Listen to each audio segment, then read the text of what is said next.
It's 6:30. We'll go ahead and get started. I'd like to welcome everybody to the special meeting to replace the regular meeting that was scheduled for last Monday, September 8th. The notice requirements of section 121.22 of the Ohio Revised Code and implementing rules adopted by the board pursuant thereto are complied with for the meeting. Roll call. O'Neill here. Baroli here. And Trustee Fullerton is absent tonight. If we could all stand for the pledge. Pledge allegiance to the flag of the United States of America, and to the republic for which it stands, one nation, under God, indivisible, with liberty and justice for all.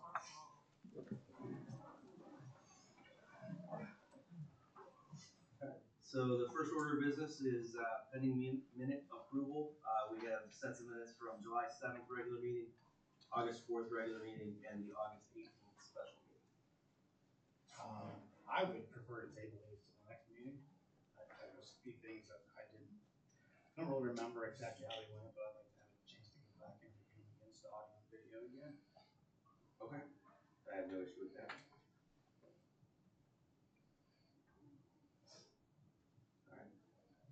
All right. Did you get a chance to review all the department reports? Yes. All right. Any questions or can we move forward on those? I'm okay with moving forward. I'm assuming Sherry's going to have some input. Well, yeah, when we get into the actual reports themselves. Do we have a motion to approve the consent agenda? I'll motion to approve the consent agenda. I'll second. All in favor? Aye. Aye. All opposed? All right, there we go. Fiscal report.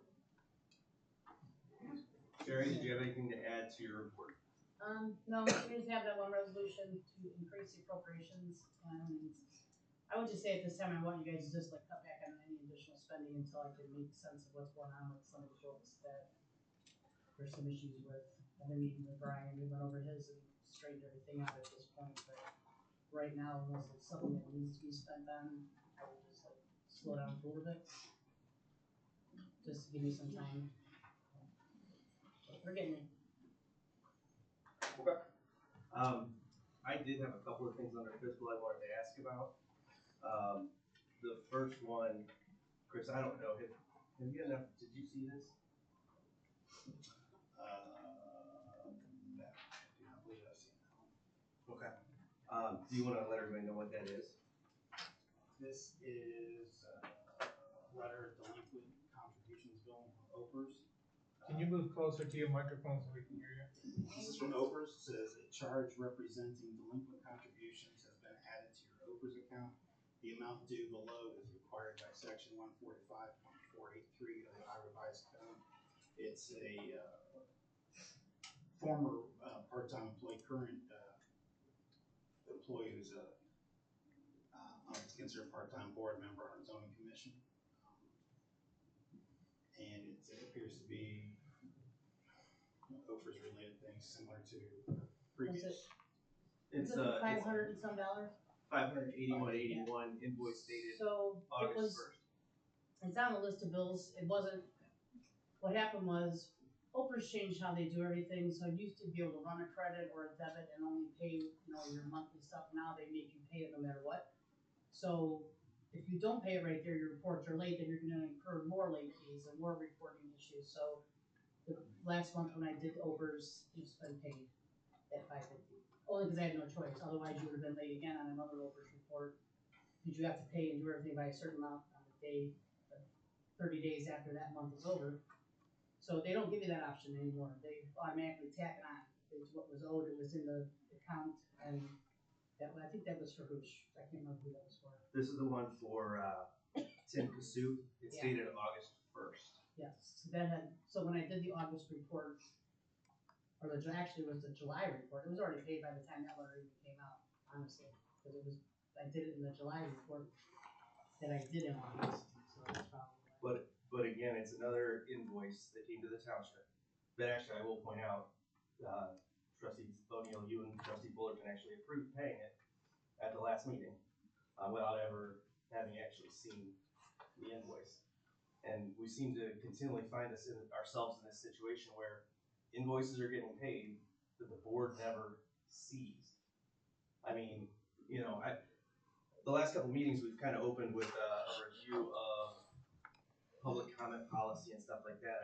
almost thought about opening tonight's meeting, and maybe it would have been fitting with, what is the point of these meetings?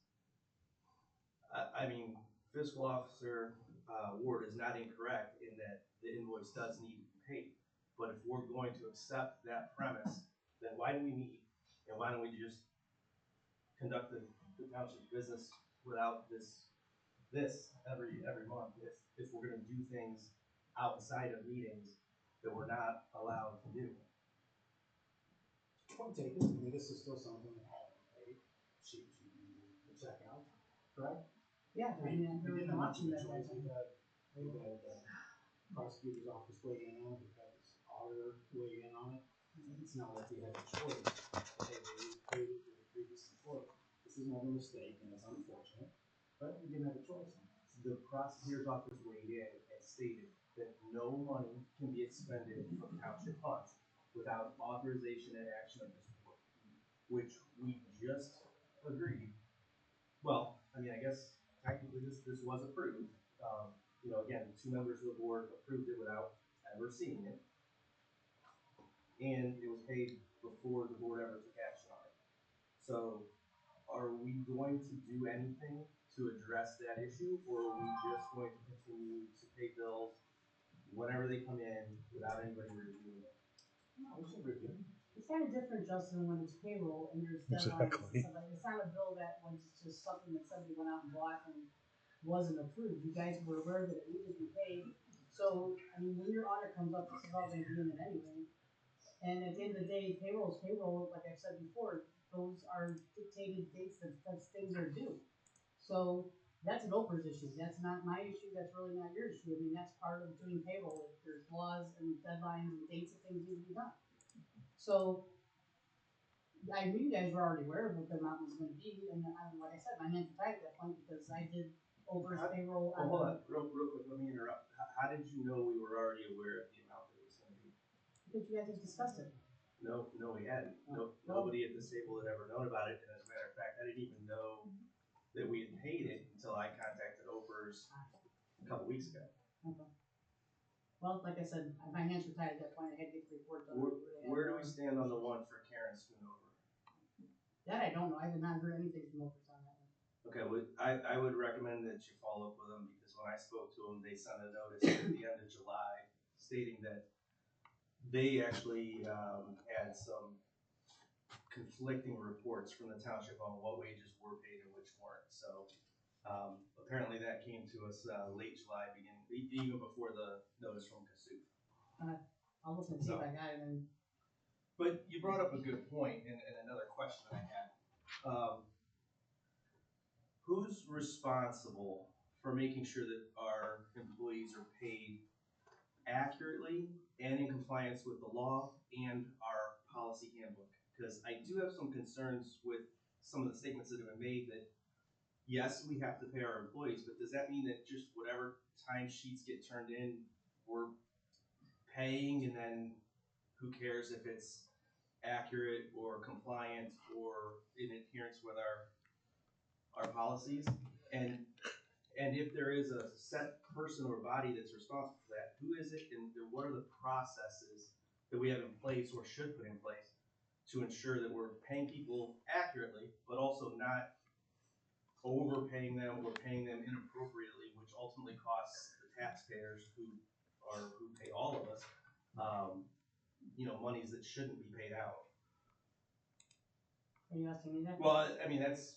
I mean, all the timesheets I get are all signed by Ty, I mean, the street departments and the girls in the office and Karen, I mean, they're all signed when I get them. I mean, Rick's the supervisor, so he signs off on the other employees, and it's usually a supervisor's job, and you still Right. see that.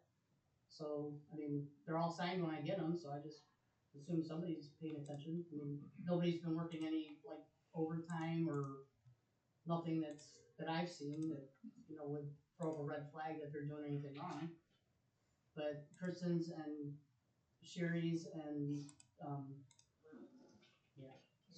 Karen, they're always signed. So, I mean, he's a trustee, so he's seeing them. I mean, I don't know that, I mean, that's up to you guys what you wanna do as far as passing along to each other, but I don't do it unless it's signed and they're all signed. Okay, so the department heads sign off on the timesheets. The trustees would sign off then on those plus that. And then they're just paid however that is. So there's, and I'm okay with that, I'm just trying to understand. So the responsibility falls on the trustees to ensure that we're following proper, perfect, hypothetical. So, the policy handbook states that you cannot, earn overtime in a week where you take vacation. You have to actually work 40 hours if you pull 4 hours. So, for example, you take vacation Monday through Wednesday, you got 24 hours of vacation, then you come in on Thursday and Friday, you work your 16 hours for your 40, but you stay over for 2 hours for whatever reason. Those 2 hours can't be paid as overtime unless, well, actually, there would be no way to pay those as overtime because you didn't work your full 40. That's by the policy handbook. But I could see absolutely somebody, accidental mistake, nothing malicious, but they fill out their timesheet for 2 hours of overtime. Department head signs off on it, trustee signs off on it. Are we just paying those?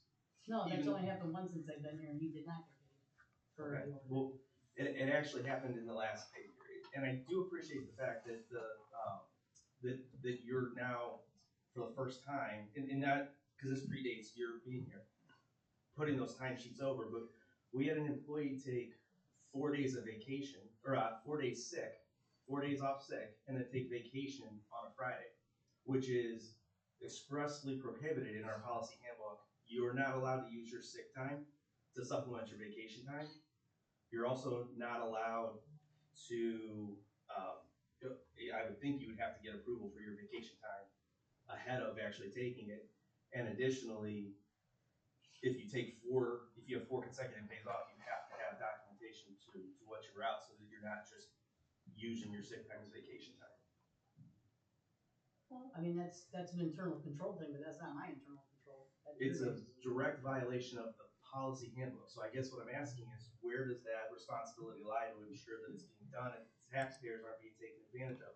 There's a reason sick time is not just PTO in the public sector. You caught the error yourself when you first got here that we weren't properly allocating the amount of sick time to people, that work here, but they're entitled to a larger amount of sick time than what anybody gets in the private sector.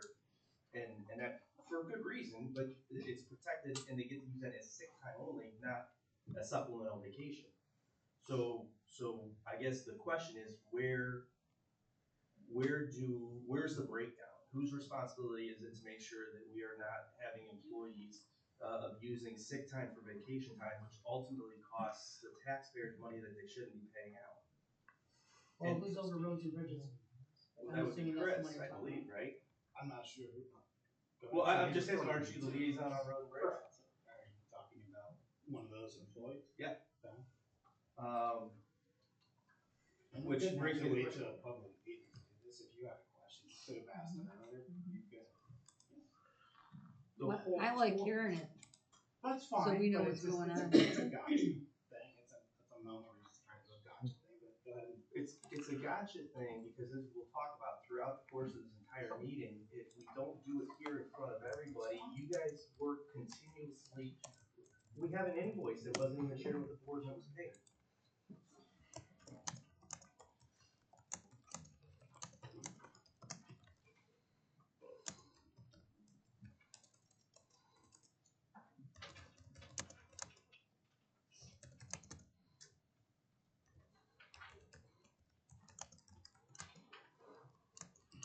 And I know you like to spin it as gotcha, but it's about setting proper policy and procedure. But it's also what I'm trying to. No, because. Are you aware of the situation here at all? Do you know that he wasn't sick here?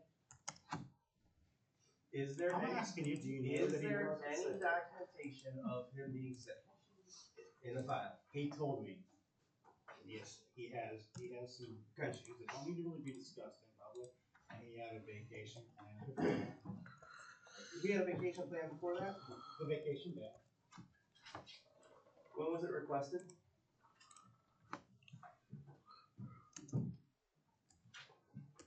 He told me about it before. When was it requested? It was requested on 8/25. Actually, I'm sorry, 8/25 on the first day that he was out sick. and it was approved on September 2nd, after he took it. Additionally, the policy handbook is very clear that you cannot use sick time to supplement your vacation time, and that any sick time, any extended sick time. Is You there know any, for a fact that is he there any wasn't sick? documentation in here? No, there's no documentation of it other than sick, and he informed me of his situation. So again, we can completely ignore the handbook as long as somebody tells somebody something.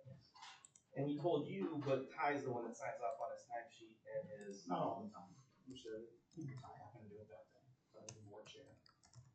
I understand Ty's the board chair, but aren't you the liaison over the department? And he tells you he's gonna be out. It clearly violates the policy. It's not documented properly, and it happens routinely. Kind of like last year when the entire road department was sick on July 5th. July 4th was a Thursday, July 5th was a Friday. Okay.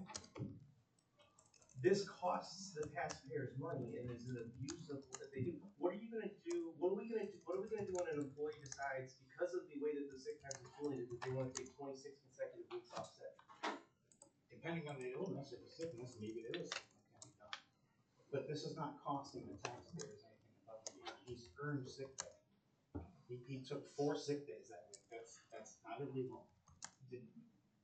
What's the exact violation? Am I guilty of maybe not documenting something? Possibly. And he had a vacation day planned before that.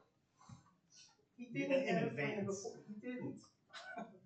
Yeah, because you talk to Rick the whole time, don't you? No, but Let's just I move drove. on. I mean, No, this is because you wanna spin this, I because don't want to it was spin anything. It is what it is. The vacation day was taken and approved afterwards, because I drove by Rick's house on his vacation day of his sick week when he was mowing his lawn at 2 o'clock in the afternoon, which is perfectly he's entitled to do on a vacation day, but that's why it was changed to a vacation day and not a sick day, because he was gonna take an entire week off sick. That's what you're It was saying. vacation. That's what But you're it saying states right here, just because you The said it, Board of that's the case. Trustees may not approve sick leave where facts do not substantiate its legitimate use. Do you have Maybe get to documentation? know, Do you have- maybe ask him, Do you do I have have my documentation as doctor's personal notes? file? Have I talked to him?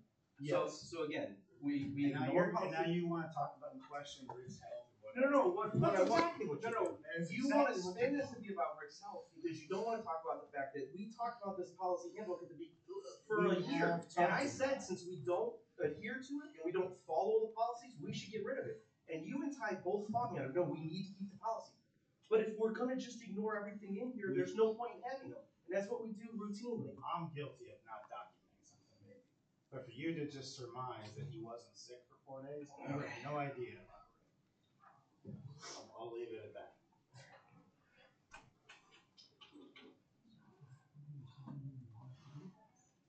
Service. Would you like to do the service report? I think it was in the service report. However, 2 things to be,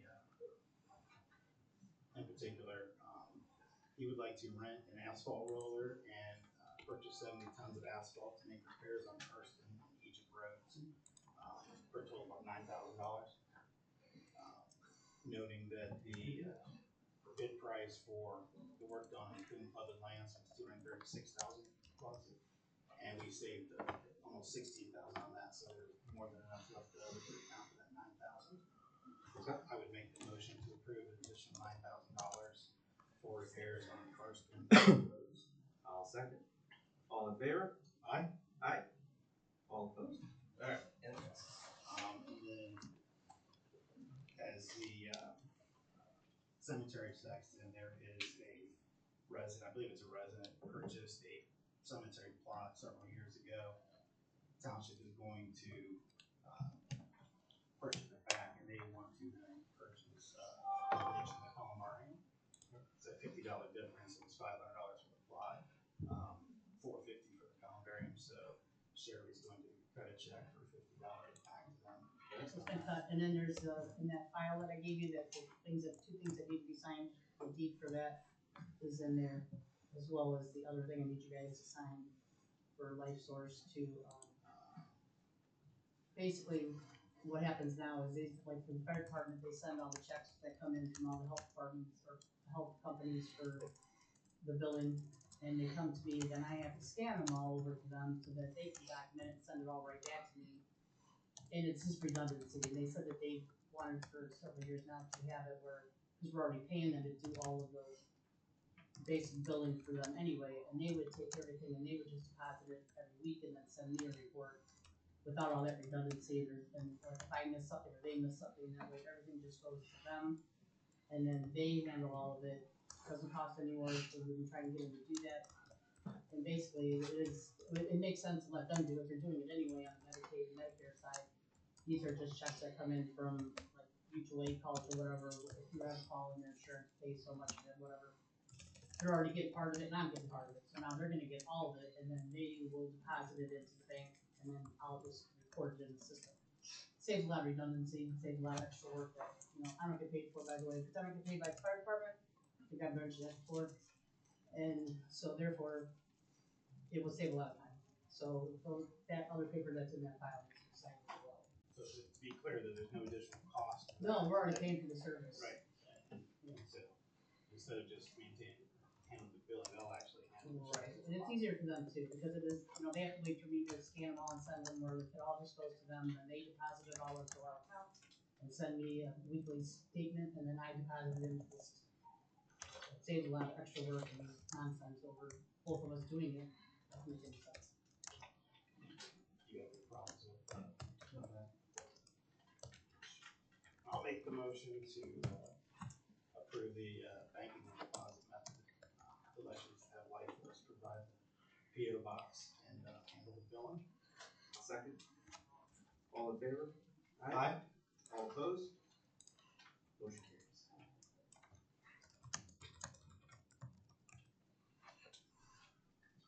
And then jumping back to the cemetery, the actual lot is section 11, lot 2, grade A1, so that one will be sold back to the township.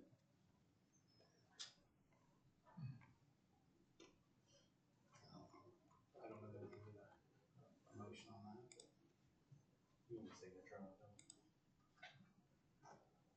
I didn't need the whole.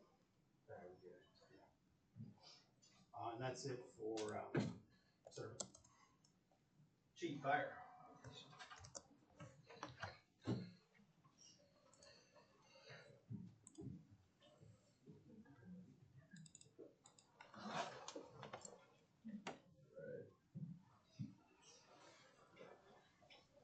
We had 81 calls in the month of August.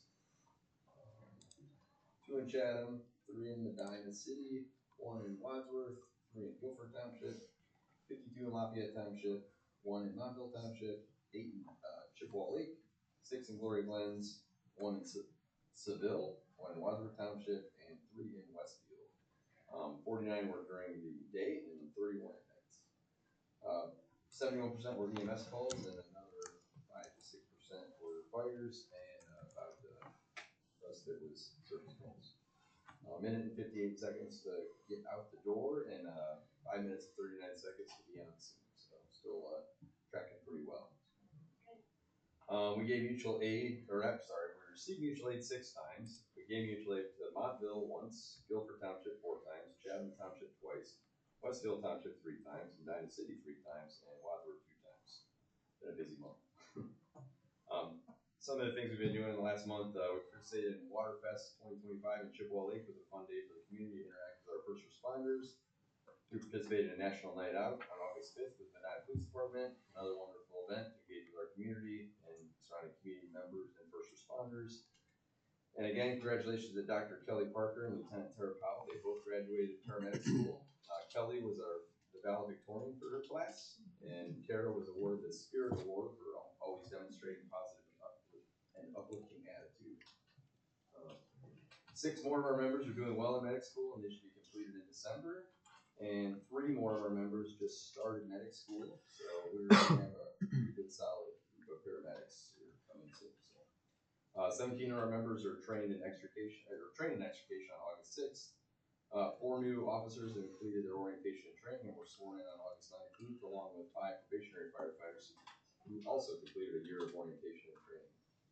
And the new weather siren has been ordered. They plan on replacing the pole, and it's about a 6 to 8 week turnaround time, probably about 4 to 6 weeks now. But it's scheduled to be installed hopefully before winter winter sets in, so. And the last thing on my agenda, it's been a few weeks since I wrote this, but the tanker was back in service and now it's out of service again, so just an FYI. It's failed its pump test and we're gonna send it to Parker's probably next week. And the car is currently experiencing problems with that as well, so just a couple of things on the radar. So. And last thing, I'm sorry. 9/27/2025, we're having a blood drive here.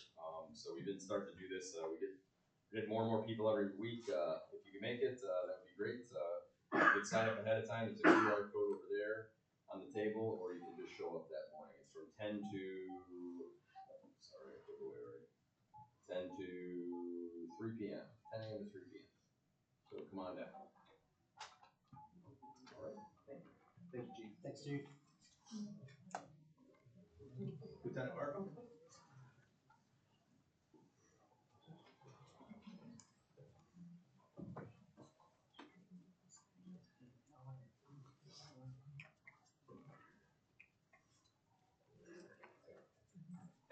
We had 362 total incidents in the month of August.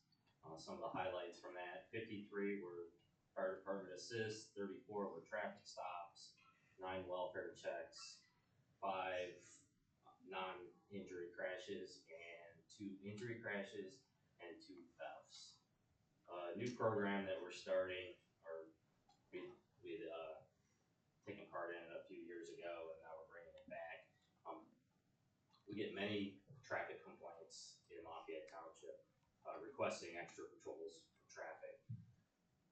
So we've always done those traffic complaints, but we've never really given any feedback back to the person who requested the complaint. So what we're starting to do now is we've always kept track of them, but at the end of, say, a 30-day or 60-day period, we'll send a letter back to the complainant stating, yes, we sat here 25 times, there were 10 violations, there weren't any violations, and what the violations were. So we did it a few years ago, we had pretty good results with it, so we're gonna start that. Other than that, that's all I have, unless you guys have any questions. No. Thank you, sir. Zoning. Did you copy the? I did. Okay. Nothing heavy on that for, October, we brought in,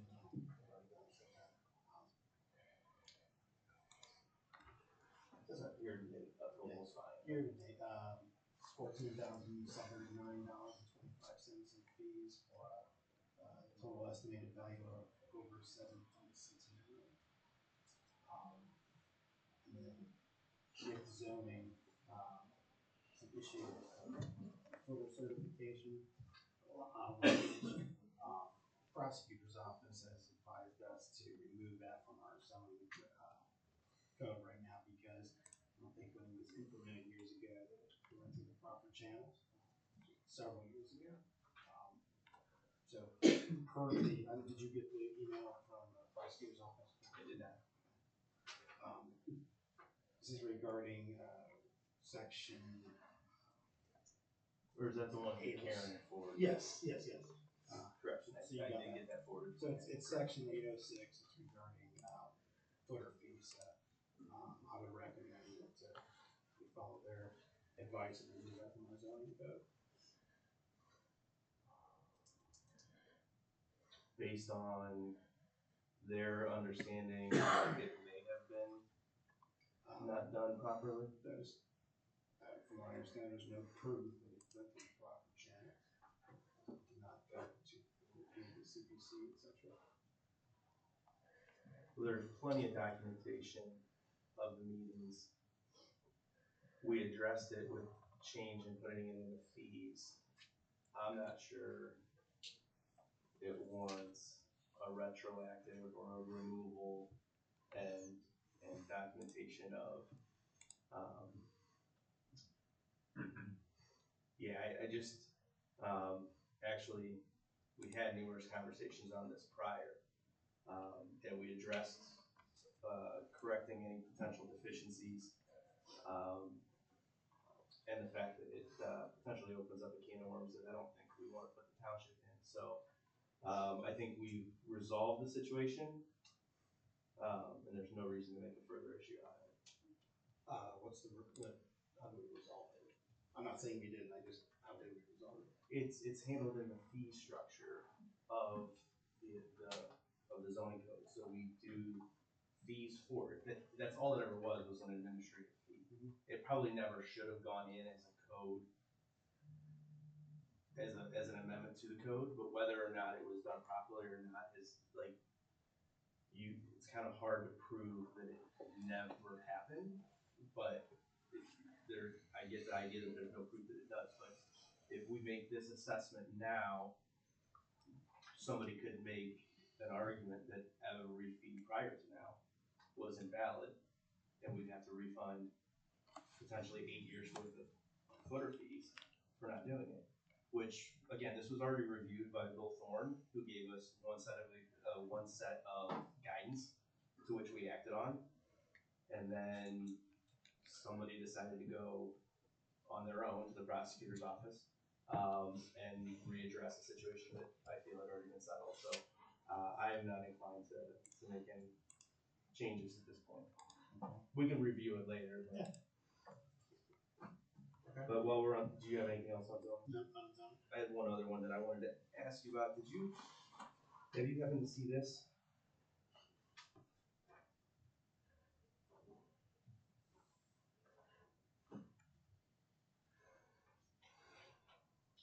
Can't say that I have it for sure. So what that is a letter addressed to the Lafayette Township Board of Trustees dated August 26th.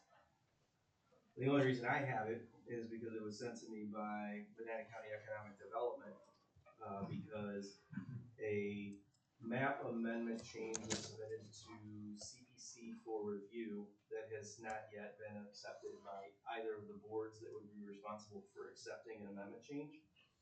And I'm just kind of curious as to how that happened and why we're pursuing zoning amendment changes without following the legal process for doing so. And on top of that, why a letter is being received by the township and not circulated to at least 2 of the 3 trustees. You can keep that, that's an extra copy. Justin? Yeah. How are we not following proper procedure? There are 3 ways for a map amendment or a zoning amendment to be initiated. What are those 3 ways? The 3 ways are for the zoning commission to initiate it, Correct. for the trustees to initiate it, Correct. for a person to come in and initiate it. To the zoning commission who must accept it. Right. The Okay. zoning commission has yet to accept it. It was never presented to them. A public hearing was actually scheduled before there was ever even I did not think that the zoning commission had to accept it, just that they came in. And Did you not read the Ohio Revised yeah, Code or well, our I book? read the outline. Hope he can I know walk that on there's a water. time He's so frame great. that we have to get those things out, but I read the OTA guidelines. Ohio Revised Code 51912. Amendments to the zoning resolution may be initiated by motion of the Township Zoning Commission, by the passage of a resolution by the Board of Township Trustees, or by the filing of an application by 1 or more of the owners or lessees of a property within the proposed area to be changed or affected by the proposed amendment with the Township Zoning Commission. Okay, did not see that part. So the process is now deficient and Okay. potentially, on top of it, the reason Economic Development was reaching out to me is because there are a number, they weigh in through CPC, and they want to know the township stance on rezoning. What we're talking about is a parcel of land that is currently zoned for light manufacturing. It's some of the limited amount of parcels. Well, the letter here is about 2 parcels, but there are 8 to 10 parcels. There's probably more than that. But there's a decent number of parcels in that Some of them corridor are from land 42 to West Smith Road that kind of buffers up against the city. And that area is zoned light manufacturing mostly. There's some local commercial in there. And the reason, that's one of the few areas left. That's also one of the few areas left in the township that something other than housing can be done. Additionally, there really are no higher economic uses for that land. You know, if it were to eventually at some point be developed light manufacturing, local commercial, it generates a higher tax revenue for the township and a lower strain on services than potentially another housing development or something along those lines. So, you know, again, kind of getting into the weeds on the process of it, but the point is there's a reason why those things are supposed to come before two of the different public boards before being initiated anywhere else or being out there, and we're not following those processes again. Well, that was my error. But yeah, hang on to that, because I mean and then on top of that, then between the zoning commission and the board of trustees, we need to decide if that's the direction that we want to see the township go. You know, and again, much bigger conversation than what we're going to cover tonight, but I'm still not understanding why stuff's coming into the township addressed to the board of trustees, and that the board of trustees aren't seeing everything that comes in. It makes it impossible for us to do our job.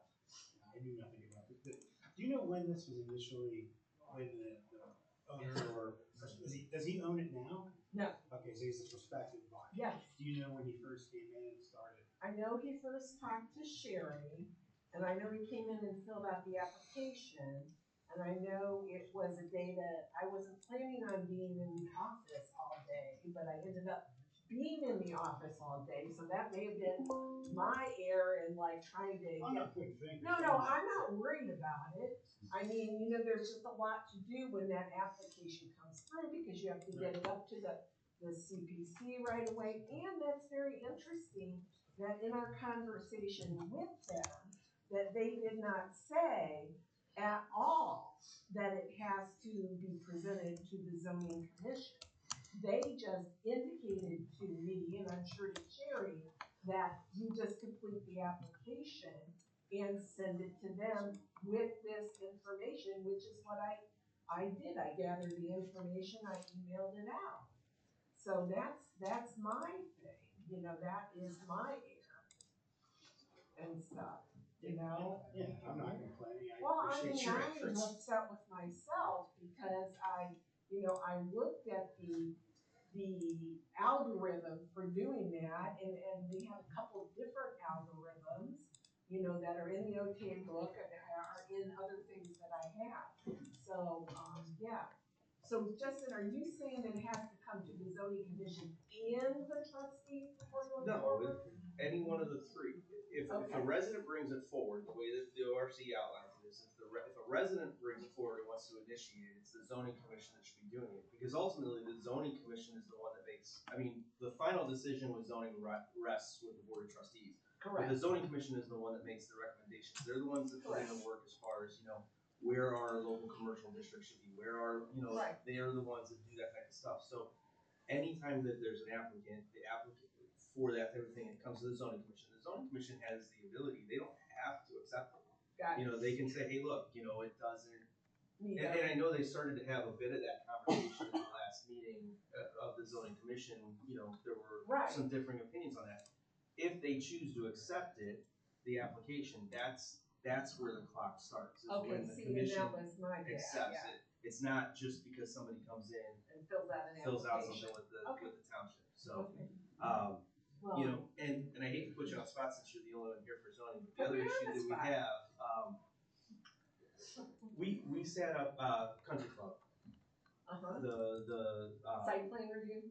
well, we sat up here, we board of trustees did a public hearing on the new Country Club and kind of talked through the project. And That was everything the preliminary, But correct?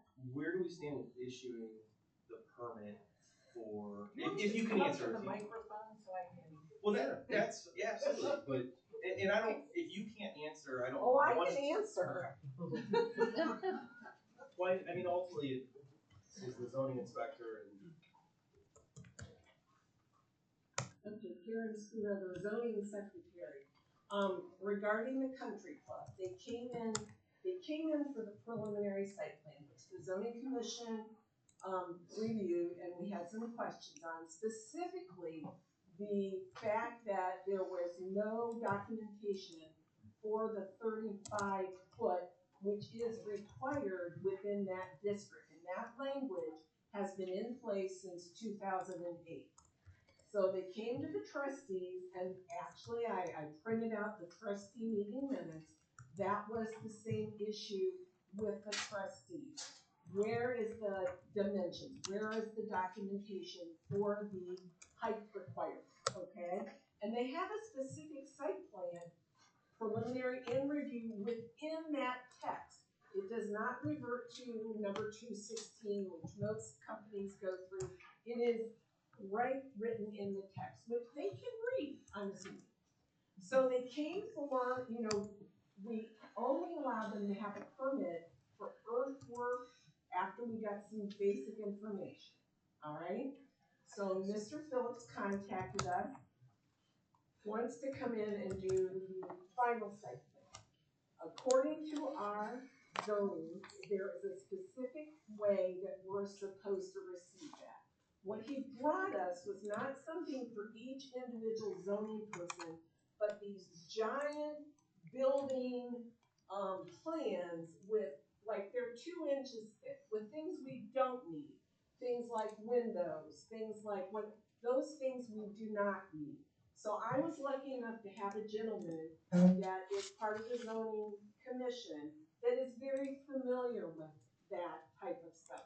He came in and had a meeting with Sherry and I, and was basically able to check mark and go through and say, yes, I think everything that you guys need is in there. It's just not in there in one after the other that the people on the board can look at. You really kind of have to flip through it and whatever. So they came for the final and Mr. Phillips, bless his heart, he insisted I told him he did not have to be there. I did not insist that. What I did tell him was, it is up to you if you want to come to the meeting. The board is gonna look at it, they're gonna go through and check things off, that's what they're gonna do. The board did find that at one place in there, the height of the building is 36 feet. The zoning language for that is 35 feet. They are 1 foot over what the zoning resolution allows. So basically the board could not approve that. So what we did was he called me the next morning and I told him exactly that that's what happened. He was not happy about that. But he did meet with the chair of the zoning commission, who is Nick Tittle, and they went over it and they found that there's a bank of windows on this big structure that's going in.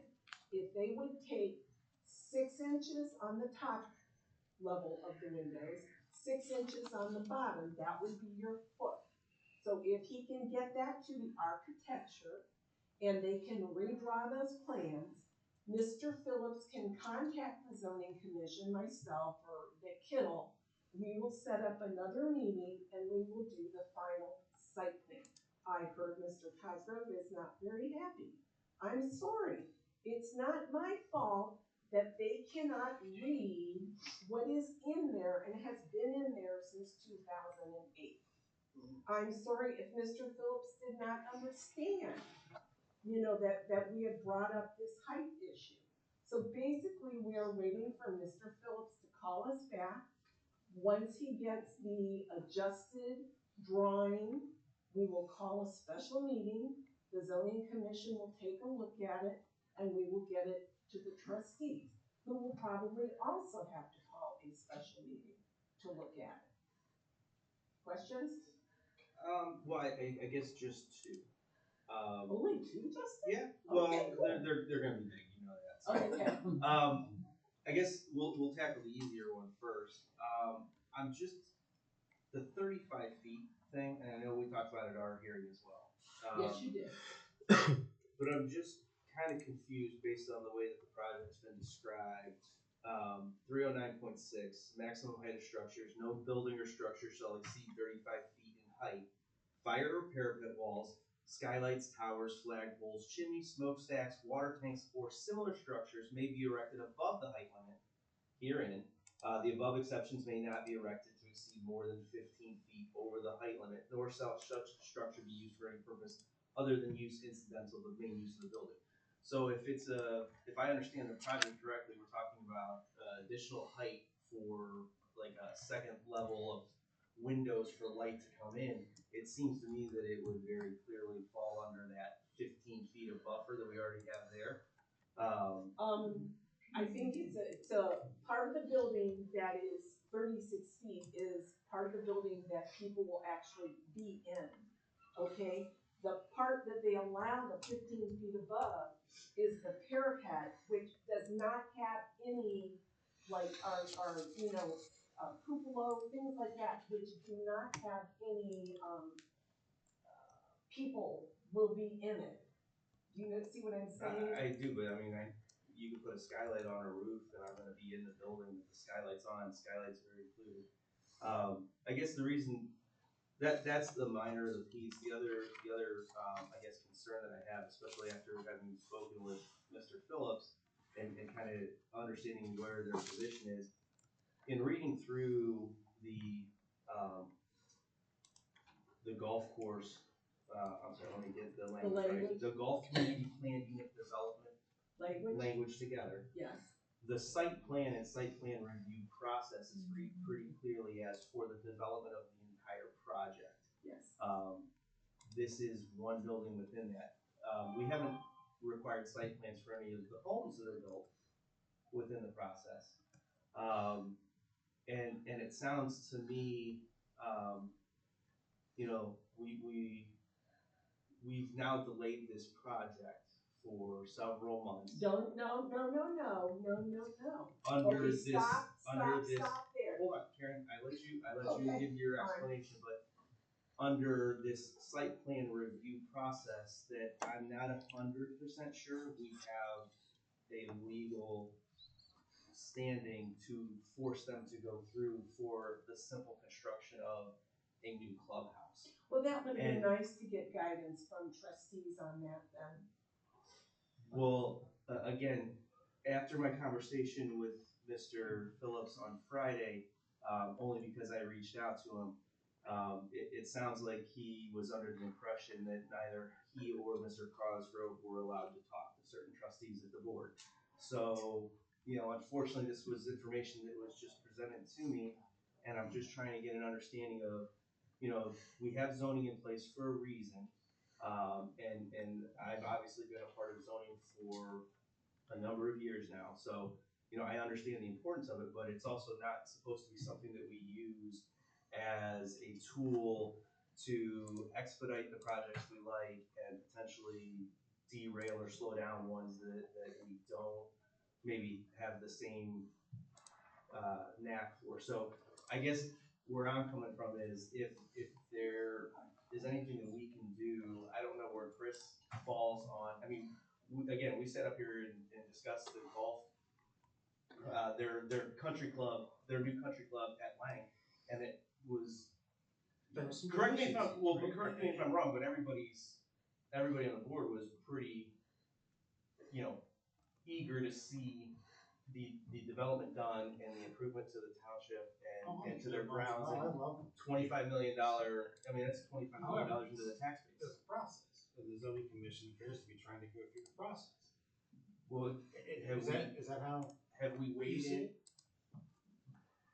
No, I'm asking. Karen, Was the is that site how you plan- see it? Was the site plan review required when they built the academy? No, it was not, because Alice chose not to go ahead and go by the way the zoning regulations. Because the former zoning inspector interpreted the code to not require site plan review for an individual building, only for the actual plant unit development itself as is written. If you read through the description of what is required for a site plan review, it is clearly not ever been intended to be for a single structure. It's been for a phase of a development. When they carved off the section over here on 162 and Lake and put in 35 homes or whatever it was, there was a site plan review for that phase, for all of that done. But then when the homes were to be built, they were regular just zoning permits for the homes. I do think in reading through the code, there is especially the way that it's written, there's a very strong argument for what we're doing at this point is not backed up by our code. And, again, just so that everybody's on the same page, I do get the feeling that, if we continue to be obstructionist with this, it may not go the route we want it to go, so. Well, can I comment on that, Justin? Sure. Okay. Number one, I don't think that anybody on the zoning commission is against this project or doesn't like this or we want to see this. I believe I speak for all the zoning commission members. We want to see it succeed, okay?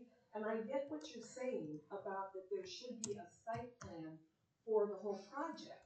But I don't ever remember receiving a site plan for the whole project to include the new building, okay? I've been involved with other projects where, as a matter of fact, we did get phase site plans in, okay? And phase one may have been the group of developments, and phase two may have been the building of the structure, and phase three may have been additional things. But I don't believe we ever received a initial complete phase site plan. Because that's not the way that it works. When you do the phase, they put in the phase, they put the building lots for the homes. You don't get, the site plan then doesn't include the plans for each home that's going to be built because they haven't even been chosen yet when they do that. So again, it's not part of the site plan process. That's not, I mean, when we did Dover Highlands, okay, when that PUD, which this is a PUD, Correct. when that site plan was originally done, you got the lots. You Correct. saw the lots, okay? Right. But you And didn't so- see any of the houses that were gonna be built on the lots, That is correct? correct. And then the structures when they're built, they have their own permit process. Correct. Which is all that the country club should require. Well, okay, then maybe that's, again, our bad, and then maybe it would help to have some guidance from the trustees regarding that. You've got people in positions that are relatively, new, like Sherry was a new zoning, she's not had experience with this. The experience I've had has been with phase developments. I mean, it would be truly helpful. I see what you are saying. So what do we do about it now? I mean, I think at this point, like, again, that's for the zoning inspector to review, and that's where I was trying to understand where this was, because again, without getting information secondhand from other people outside of our organization, I get no flow of information from zoning any longer. I mean, again. That should not be. Well, again, I don't wanna point any fingers, but I mean, Mr. Phillips was very, very clear that he was instructed not to speak with me in regards to this project, so I don't know where he got that. Well, it wasn't from me. I'm just telling you what he tells me when I talk to him, so there's a significant breakdown in communication within our organization and an inability for us to get on the same page, which is ultimately going to cause us issues, and we need to try to get in front of it. I agree. Thank you for letting me speak. Thank you, Karen. No problem. I don't think anybody from the zoning commission is trying to block it or anything either. I think they're. I don't think so either. They just That was don't not my simple point. My whole point with this is it's a simple zoning permit that the zoning inspector should be reviewing. They're approving the permit or declining it and making them get in line with. We are way overcomplicating what is required here, and I don't know why. A lot of it's written in. Again, I would How do tell we you. resolve this specific issue right here? What's the best course of action?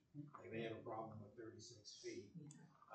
Nick Kittle tried to talk with them, and hopefully they can make that change. And that's exactly what Mr. Phillips is gonna do. Right. I mean, you reached out to the architect, we should be notified when they get the prints with 35 feet. They should be able to take it into Sherry, and we'll go ahead and write the permit. Right. But again, it hasn't been 4 months, which is what I been a know while. Mr. But It's been a while. And there's a number of things going on. that's But true, I'm just but I saying mean, that- we only received the final drawings the end of July, I believe, or August, I think, something like that. So they haven't been sitting there for 4 months. So I think hopefully there's a pretty decent, clear path forward with that. I think so now. Getting back to the 5720 Lafayette Road. I don't know if the things probably ought to go back and talk with the zoning commission. The zoning commission should review it at their next meeting, I would think, and do it, because, I mean, again, we could always, I mean, take action on it here, but I don't know, given the nature of it, it probably makes more sense to go through the zoning commission. The zoning commission exists for a purpose, I think that's the right path. But I guess the bigger question is, you know, when communications come into the office that are addressed to the board of trustees, I mean, we have a copy machine that you can just scan it through and email to everybody, so why are we not?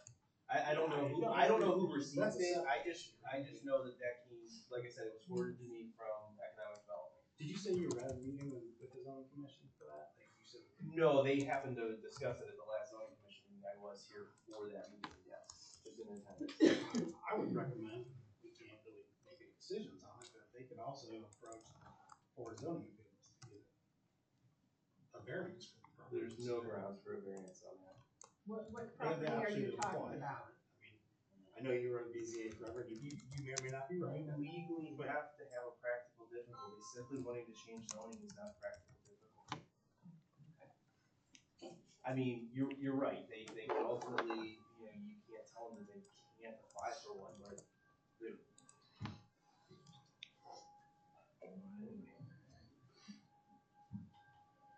I'm good with zoning. I'm done with Yeah. that as well.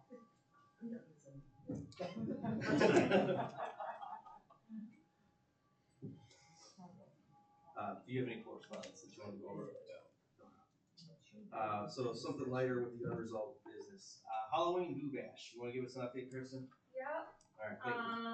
I have little flyers here, we have, it's Saturday, October 25th from 12 to 3, with games and crafts, different stations for the kids, they'll be trick or treating, like, at each station they'll be getting candy, we have special guests, some really cool Jack and Sally costumes for pictures.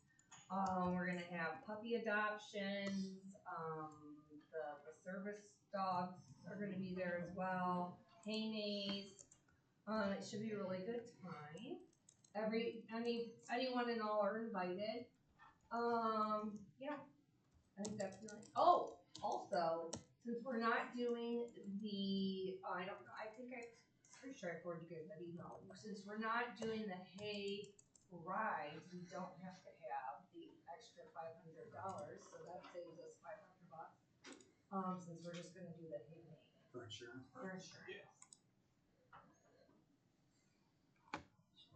Yeah, you're up next, craft show So vendors. yeah, craft show, that's going to be on Saturday, November 22nd at the town hall. I'm still looking for craft vendors. Yeah, pretty cheap for spots, just want it to be successful and fun. If you have any questions, just email or call me. And then we also have the new domains, the new website is up and running, LafayetteTownshipOH.gov. So the redirects are in, Kristen's been managing that, hopefully everybody's noticed that the website's a little more modernized and easier for us to be able to get information on and off of. Anything you wanna add or still the? Yeah, I mean, I like it. It's easier to navigate, from my end. Yeah, I mean, if there's any, I was even thinking about maybe even doing like a photo contest for like some of the different photos we have on the, on there. Yeah, but all the information should be updated. You know, when minutes are approved, that's when they're posted on the website. And you should be able to easily find those. If you can't, just go ahead and call the admin, and I'll talk to you. And then I do have one thing to add under unresolved real quick. Just an update on 7176 Hunter Drive. I know we discussed the vast majority of it, but there was about another $80 worth of administrative charges that we need to add to the total. We don't need to do anything resolution wise, we already authorize everything, but I would make a motion for the board to basically just approve the $48,178.18 to be assessed to the property tax register for the homeowner. I'll second. All in favor? Aye. All opposed? Alright, we're good there. New business. You wanna go over the resolutions or? Yeah, we'll start with the 13. Yeah, for the appropriations. Yeah, do you have any issues with Nope. that? I don't know, I went through, with Sherry over the weekend, some of the discrepancies between what she thought was appropriated and what she thought wasn't appropriated. And what was like 410,000 was Well, basically, what we with were the county, showing. you guys weren't passing anything by resolution, you were just Right. approving it, and the county wasn't aware of that. And they still had your appropriations at 377 or something like that, which really, in reality, it's at 410 now. And then, so when you guys approved the tornado siren, there's like nowhere for you to pay that out of, so we need to increase it for that.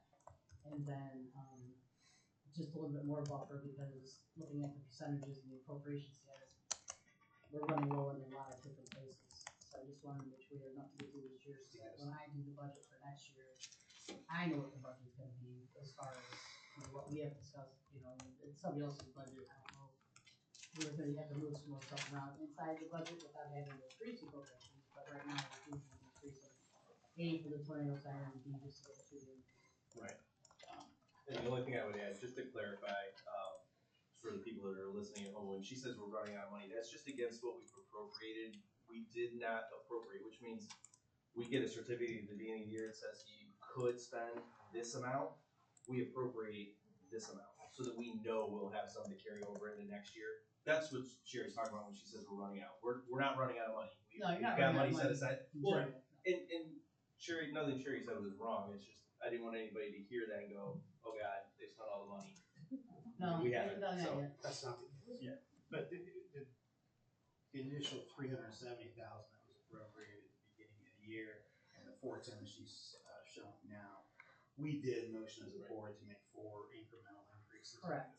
We did, yeah, the final It just stuff just wasn't, The county wasn't aware. wasn't passed by resolution, which that's how I mentioned last month, and I knew that was across the board, I don't think there was city, Yep. county, village, township. Which we will implement going forward, so it's done correctly. So, and they said they had gotten a couple, when she sends them, she wasn't sending the legislation, they just assumed that you guys were passing it, and I'm like, nope, that's not how it was working, so.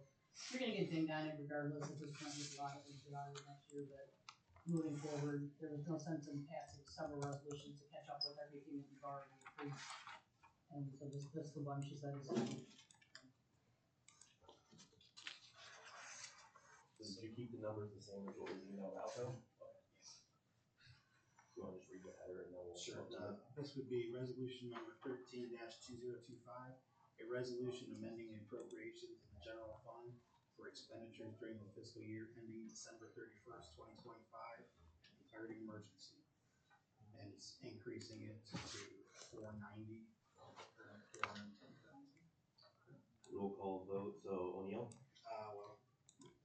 Do you want to introduce it? You want me to? I'll introduce it. Yeah, I'll second it.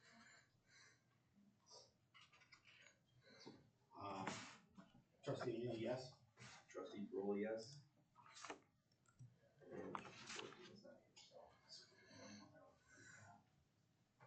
Unless you guys have any initial. Oh, you know, no. Did she bring a copy? That was the only copy for her. Good job. Oh wait, nope, there is another one. You got lucky. Don't mess this up.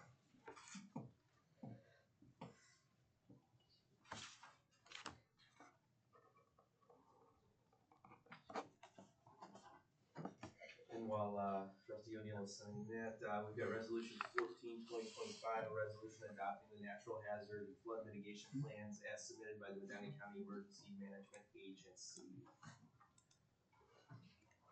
You had a chance to review that? I have, I didn't get any before this on it, but I talked with EMA, and this is something that's renewed every 5 years. It's about a 480-page document on the EMA website. Pretty much every subdivision has to have one. We utilize the counties, so I'm okay with doing it. We're not gonna make our own, however, this one has all these dates in there, and all three of us were not present, so it's gonna have to be Yeah, we'll have to modify this one. rewritten. Alright, resigned. But if you, But I'll make the motion to adopt resolution 14/2025. I'll second. Paroli, yes. O'Neill, yes?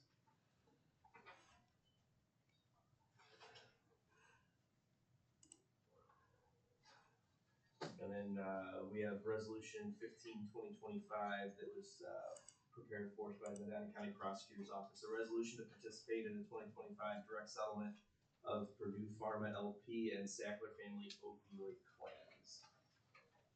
Yeah, this is to be part of a class action suit. Right.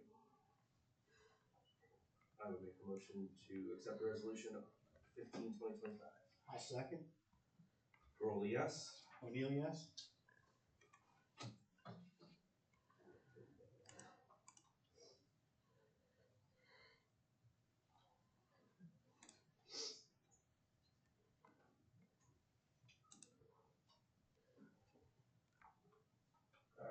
Alright, next under new business, the newsletter.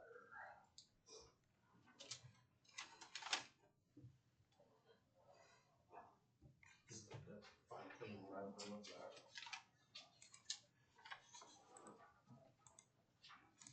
Did you get a chance to look at the proofs? I did. I think with the newsletter, there's a couple of questions or a couple of kind of decision points. The first one I know we discussed earlier this year with the adoption of the new website and the fact that we can get a lot of this information out. You know, it's far more economical to release it in a digital format. So there is that piece of it. You know, so I do have some concerns over the cost that's associated with mailing it, especially given, you know, how many people, I know that there are people that enjoy it, but there are also a number of people that, you know, go straight from the mailbox to the trash can, which is a shame because Kristen puts a lot of time into that and does a great job with it. But, and then we also had the question over the advertising, which, did you get a chance to read the prosecutor's opinion on it? Just so that everybody's aware, we had, to help defray the cost of sending out the newsletter, which runs right around 40, depending on how much we get in advertising. The print and mail normally runs between $4,200 and $4,500, you know, depending on how many we print, how many homes we're mailing to. So, and that's twice a year that we've been doing the newsletter for the last 3 years. So this spring, I think was the first time that we offered advertising. So this most recent round that went out, we had a couple of people reach out to us, or at least one reach out to us about advertising for, or at least putting an ad in for elected office.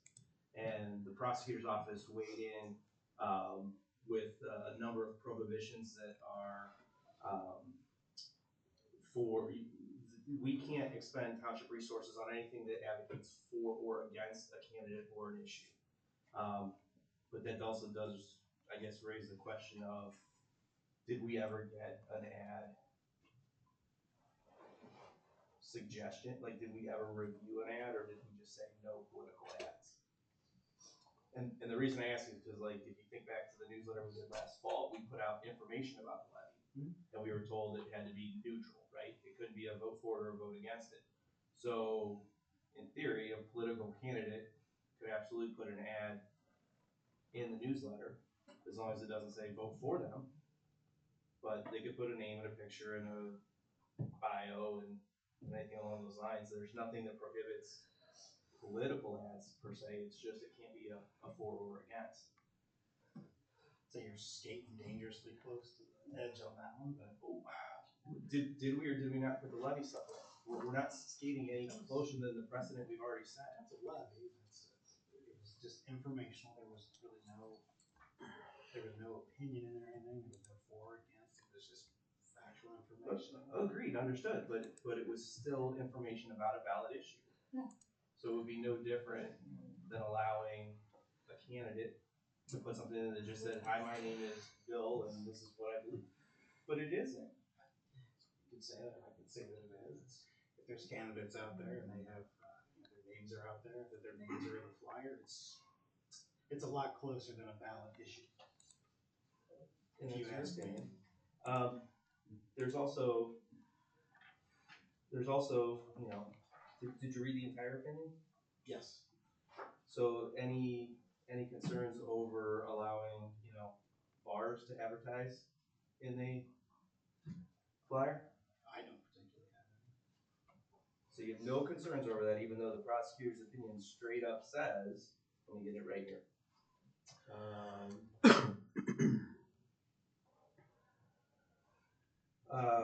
Let's see here. Except otherwise provided in Division A7 of Section 340.03 of the Revised Code, no governing body of a political subdivision shall use public funds to do any of the following: publish, distribute, or otherwise communicate information that does any of the following. And letter B is promotes alcoholic beverages, cigarettes, or other tobacco products, or any illegal product, service, or activity. So to me, that reads even more clearly than the prohibition on political, because the political one is supports or opposes the nomination or election of a candidate for public office, the investigation, prosecution, or recall of a public official, or the passage of a levy or bond issue. I guess what I'm saying is, maybe kind of the long way around is, 4 years ago as candidates for township trustee, both you and Trustee Fullerton made a big deal out of the fact that the previous board spent $4,300. Actually, I've got the post right here.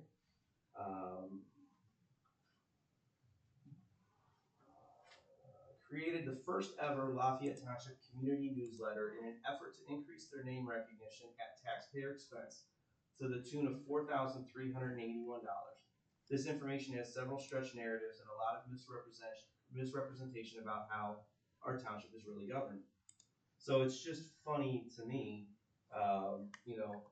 that's the position when it's working allegedly against you. But now we're going on our 6th newsletter where we're going to spend now pushing $30,000 of taxpayer money to make ourselves look good and hope that we get better name recognition. No, I think we're putting out good community events, community news.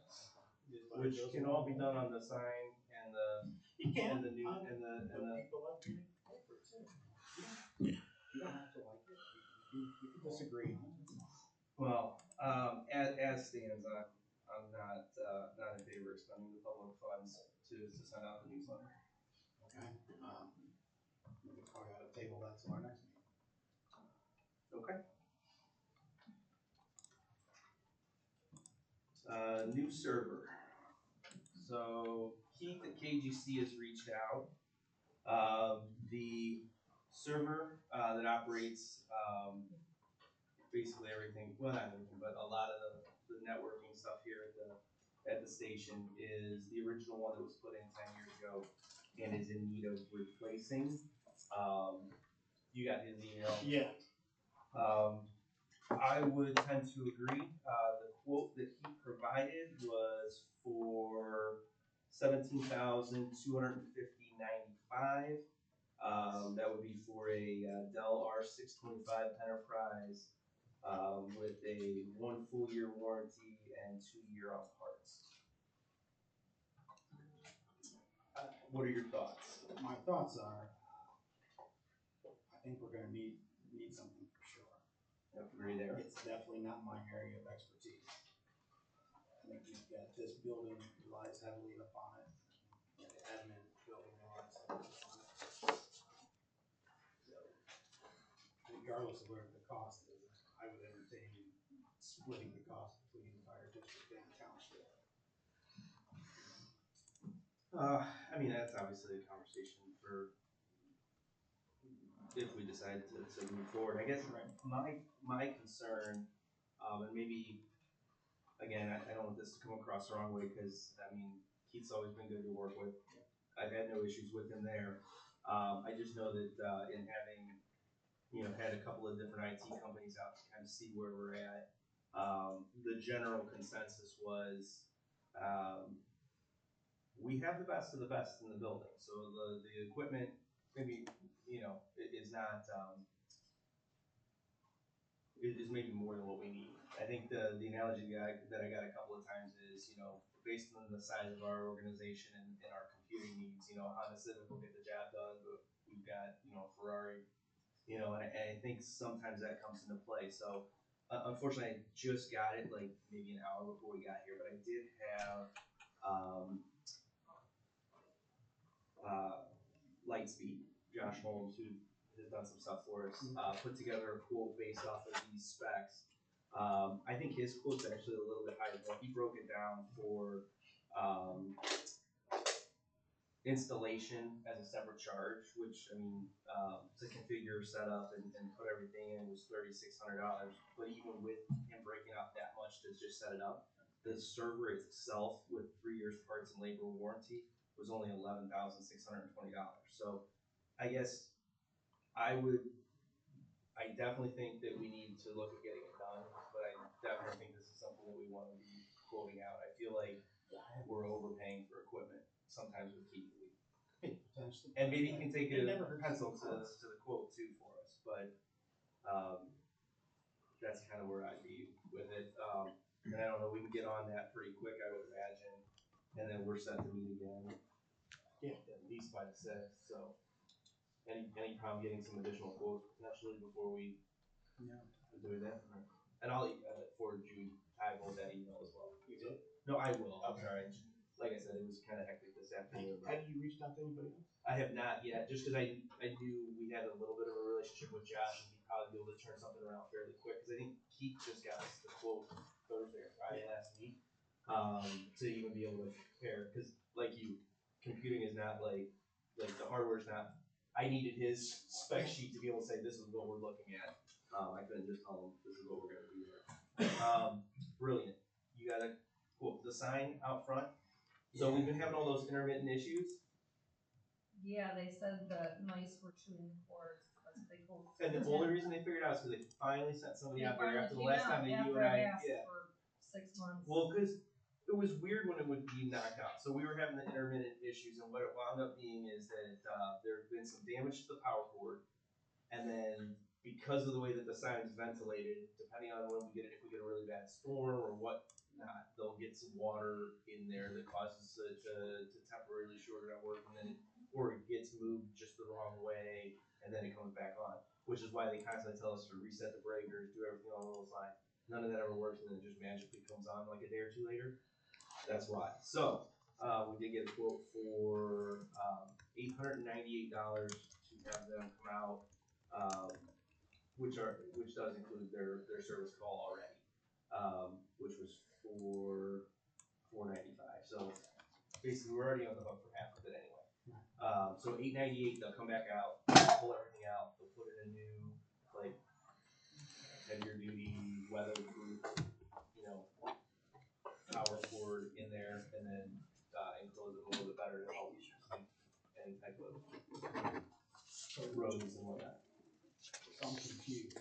Option 2 is new color, but it says removing the stone of the existing change and stop the sign. So that's the actual sign for itself, right? Yeah, I do that too. So, but yeah, I see what you're saying on the quote, the way it's written out. Tearing it out and just getting a new cable.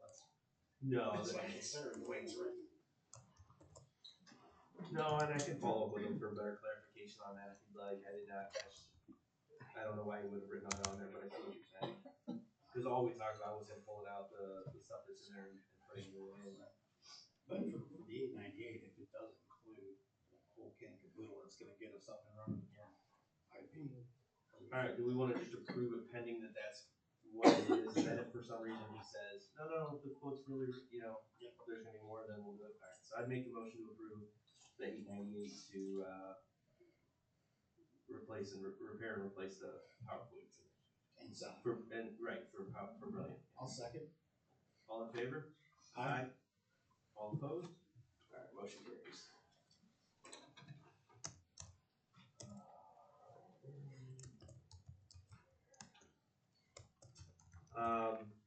Property tax reductions. So, everybody got reevaluation notices, I'm gonna imagine, or reappraisal notices. So I was doing some looking, and I know, depending which school district you live in, you may have received some notices as well, or seen some of the discussion that was out there. Cloverleaf School Board has taken some steps necessary to be able to roll back the taxes that they're collecting, so that they won't collect any more money than what their levies, well, because of the way the inside millage works. But anyway, I think we have the opportunity to do some of the same types of things.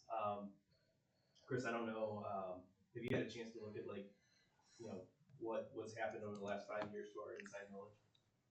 No, I mean, Okay, so with the evaluation. yeah, so we could probably. I went through, and if just so that everybody knows, there's inside millage and there's outside millage. Inside millage is what we collect regardless of anything. Doesn't matter whether you don't vote on it, you don't have any control over it. It's based straight off of the valuations. It's 3 mills. We've talked about it in the past in the way that we allocate, for general fund, road and bridge, whatnot. So when your appraisals go up, or when valuations go up by 25%, we get 25% more money on that chunk. Not on everything. Voted levies are separate. But if you look at just the inside millage for 2021, so the year before, the last appraisal, the last evaluation change in the year before you took office the first time. Inside millage for the township was $561,300. Projected for next year on a conservative number, that's going to be at least $975,460. It'll probably be more than that. I just rolled out to about a 20% increase, more than 25. So you can see the breakdown here.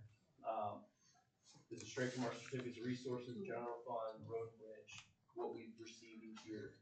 So here's your total for your inside village, based on each taxing district, because they're a little bit different.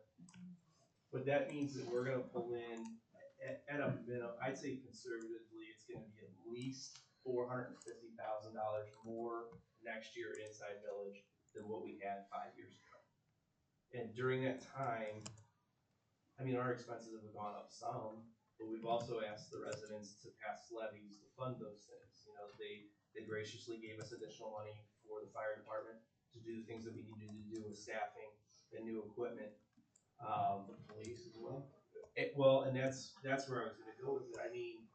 Because of the fact that we do that money is the township, the inside millage. And so, I'd like to kind of get the conversation started on what we can do potentially to match that. It's not gonna be a massive amount of money individually to each homeowner, but if each of the political subdivisions that have the opportunity to do it does it, it will make a difference. And even if it just helps 1 or 2 additional families.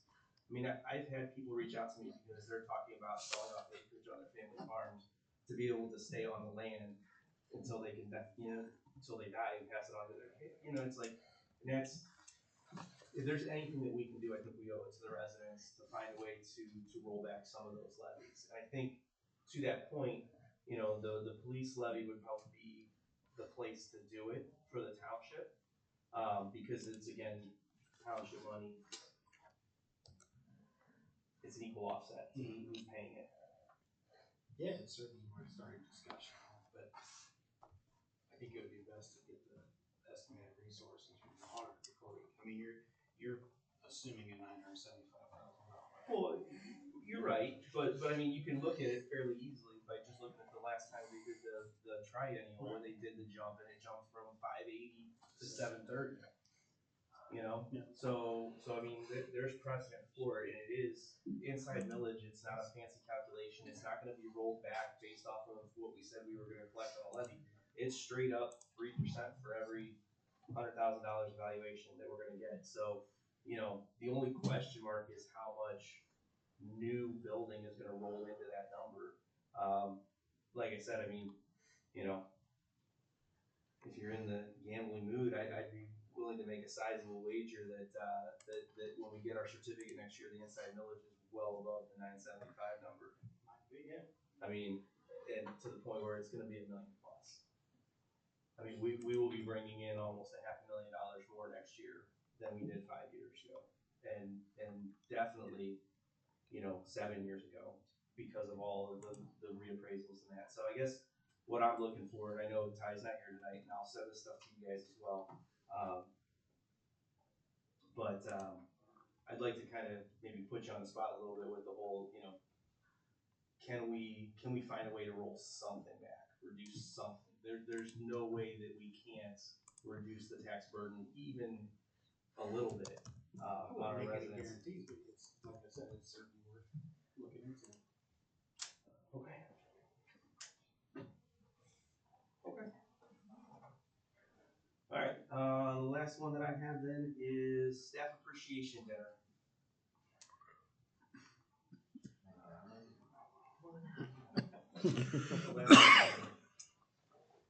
Kristen, can you bail me out on this one? I seem to have lost that paper. Kristen There we wants go.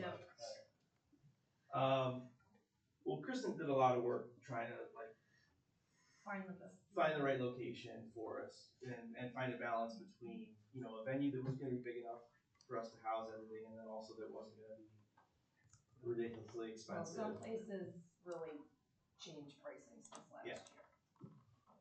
So, it looks like Williams on the Lake is probably the best combination of location, Value. venue, Value and Right. can accommodate the size. right. And the country club made great efforts to try to. Lee and I they're just- tried, They're just not we big were enough. too big and, Right. yeah. So we thought that it would be a good idea to try to get something on the books just so that we can get, we're looking to reserve, Williams on the Lake on December 5th. We've got a $31 per person, 20% service charge on top of the bill when all said and done. And with a minimum guarantee of 50 guests, but we'll probably exceed that. What was the total last year? 75-ish. I don't know, I can't, I wanna say 78 off the top of my head, but that could be wrong, I'd have to look at the paper. And did we, I know we budgeted for it, but we didn't authorize an expenditure earlier this year for it, did we? I don't believe we have yet, So. but we did budget for it. Right, but I mean, just this way she can go ahead and reserve it, if we estimate we may get to 100, just so that we're good, we won't, but.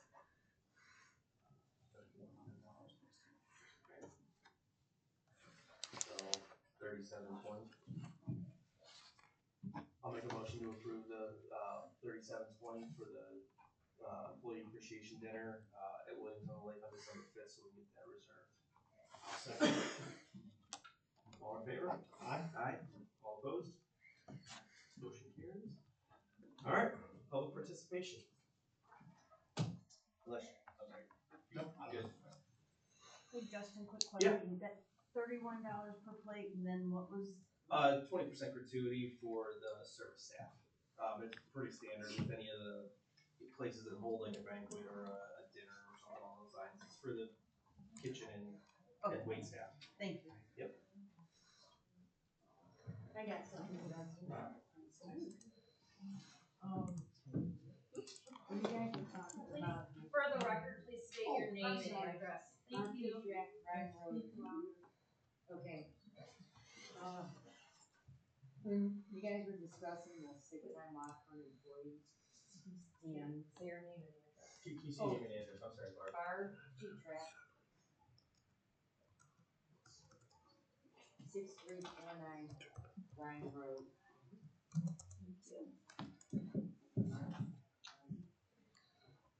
You guys, you're good now? Okay.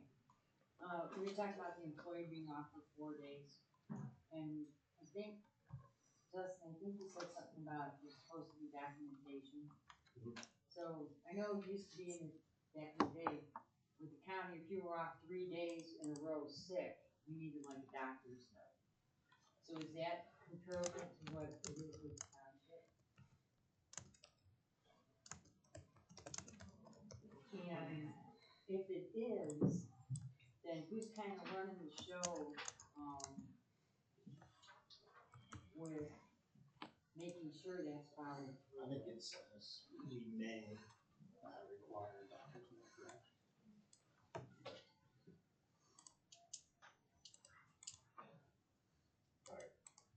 So, to answer your question, and then we'll let you finish those. Yeah. So, sick leave is time for which a full-time employee is compensated at his or her regular rate when absent due to illness or other medically related reasons such as a doctor's appointment. Full-time employment will accrue sick leave at a rate of 1 day per month of employment, beginning with the first month after the completion of the probationary period to a maximum accumulation of 120 days. No employee will be granted sick leave in advance of sick leave being earned, and sick leave may not be used to supplement or add to vacation leave, but vacation leave may be used to supplement or add to sick leave.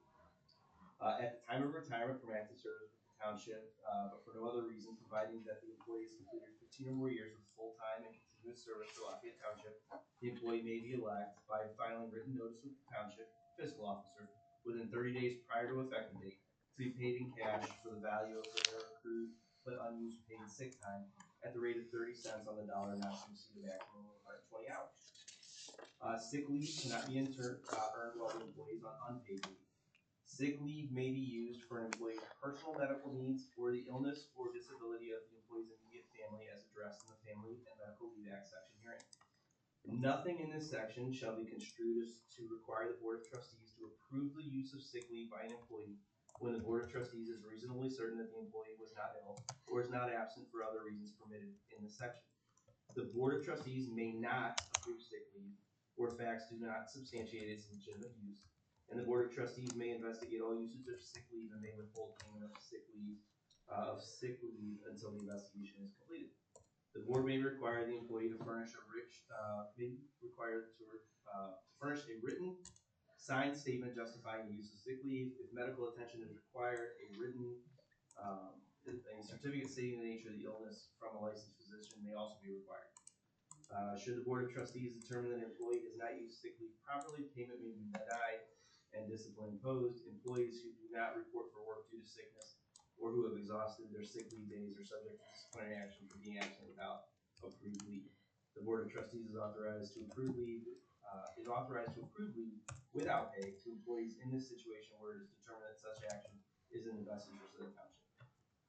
So there's no requirement for a doctor's note if you're off 2 or 3 days?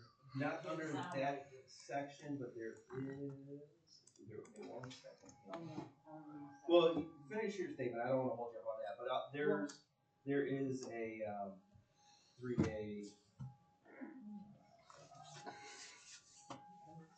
notification piece of it as well. But okay, that's kind of where so you do have, if you're off 3 days or more, you need a doctor's note that you've been under their care. and again, to your question, I think in Trustee O'Neill, I think was trying to say the same thing in the sense that, like, my point wasn't necessarily about a specific case of this particular time. It's a process and a procedure standpoint of who's checking these things and whose responsibility is it ultimately if an employee turns something in that doesn't align with what we're doing. We've had the conversation come up a couple of times in these meetings where, employees need to be paid. And I agree with that 100%. Nobody here is advocating for employees to not get paid for the work that they do. But at the same time, just like at any employer, somebody is responsible for protecting the person paying what's being paid out. Right. And I think too many times we use this, we need to pay everybody as an excuse for not following the processes and the procedures that are supposed to be in place to verify that they're being done. that's where I'm going, since there's something in the handbook regarding that documentation that you're off, who's supposed to make sure that's being done? I mean, isn't that something that should be kind of designated to one trustee or another, or? The department liaison, or the chair, or any of the three of us can do it. So, but it doesn't sound like it was done. If you wanna call into question the service director's health, his personal information, he took, No. well, just, No, cause that's where wait. you're going with it, he took 4 sick days. And that does not really, compromise that policy, that does not contradict what the policy says. I'm not looking I at knew that he personal. had sick days, he has plenty of sick time built up. The township, he will be paid for that, whether he's sick or if he chooses to retire or leave, there's provisions for that, he'll take it for, lower than 30 cents on the dollar or something like that. Right, but they also earn, well, if we wanna get into the weeds here, and I don't really want to, but they earn sick time, at 4.6, might be 4.8, 4.6. It's 4.6 hours for every 80 hours worked. So you get a little over a day every single month, but there's also a cap. So if you accumulate your sick time, and you've been here for a long time, you get to a point where you can no longer accumulate anymore. So if you're not sick, you just don't get it. So the only thing to do is to take it as vacation, which is expressly prohibited. or let's in say the you handbook. have a medical need, you can take. Oh, You guys, again, but you're there- trying to guess if someone's sick or not. No. Who is anybody to say No. if a man is sick? Okay, wait a second. Justin, wait a second. Justin, you said there is something in the book that states. I'll find it. I don't wanna belabor the meeting, Okay.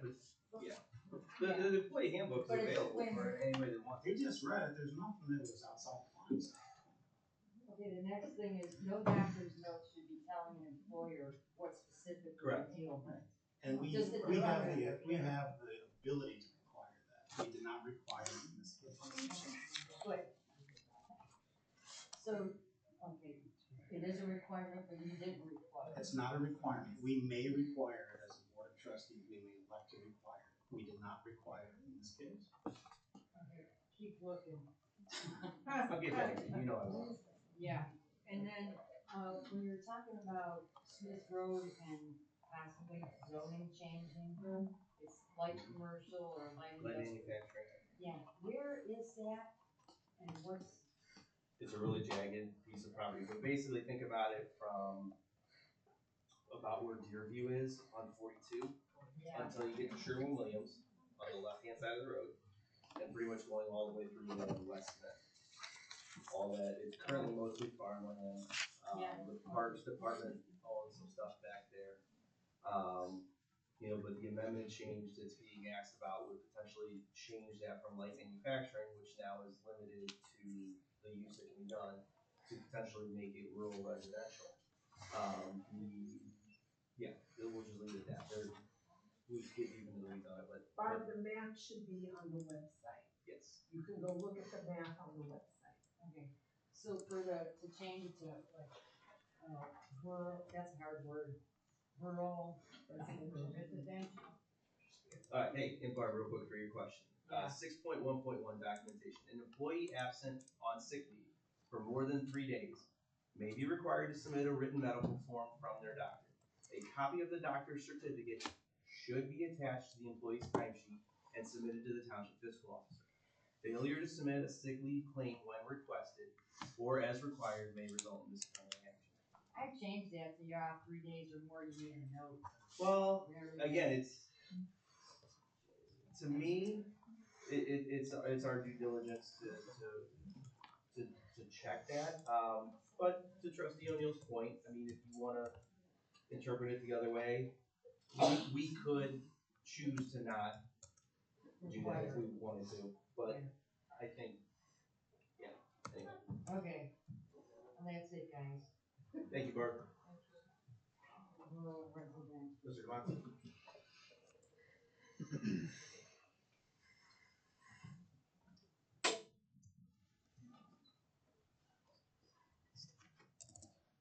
Like a Steve Domonsky, 6755 Lake Road. Just a recommendation from something I heard here tonight. Justin, you said how much was the appreciation dinner gonna cost? What did you say, 3,600? We budgeted 3720, Okay. but that was, we approved up to 3720, but that was just to give us a little bit of room, if we got up to 100 people. And I have no problem with that, that's fine.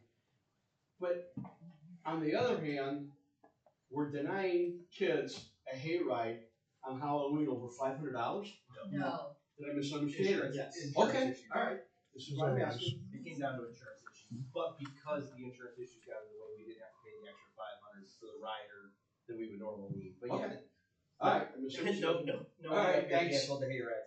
Alright. We wouldn't take that away from Joe for $500. I think he had more fun than the kids did last year. Not that the kids didn't have fun. Well, my offer this year was to have a hay mix, and what? Well, I don't know. We are doing the hay mix, I right? thought we were.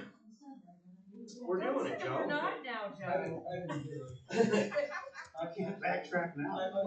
You're doing it whether you like it or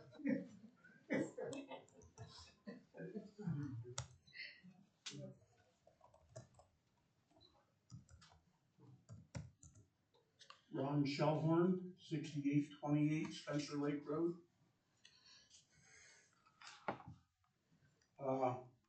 I'm wondering, is there any possibility that anything will ever be done at Kim Hughes' property at 6808?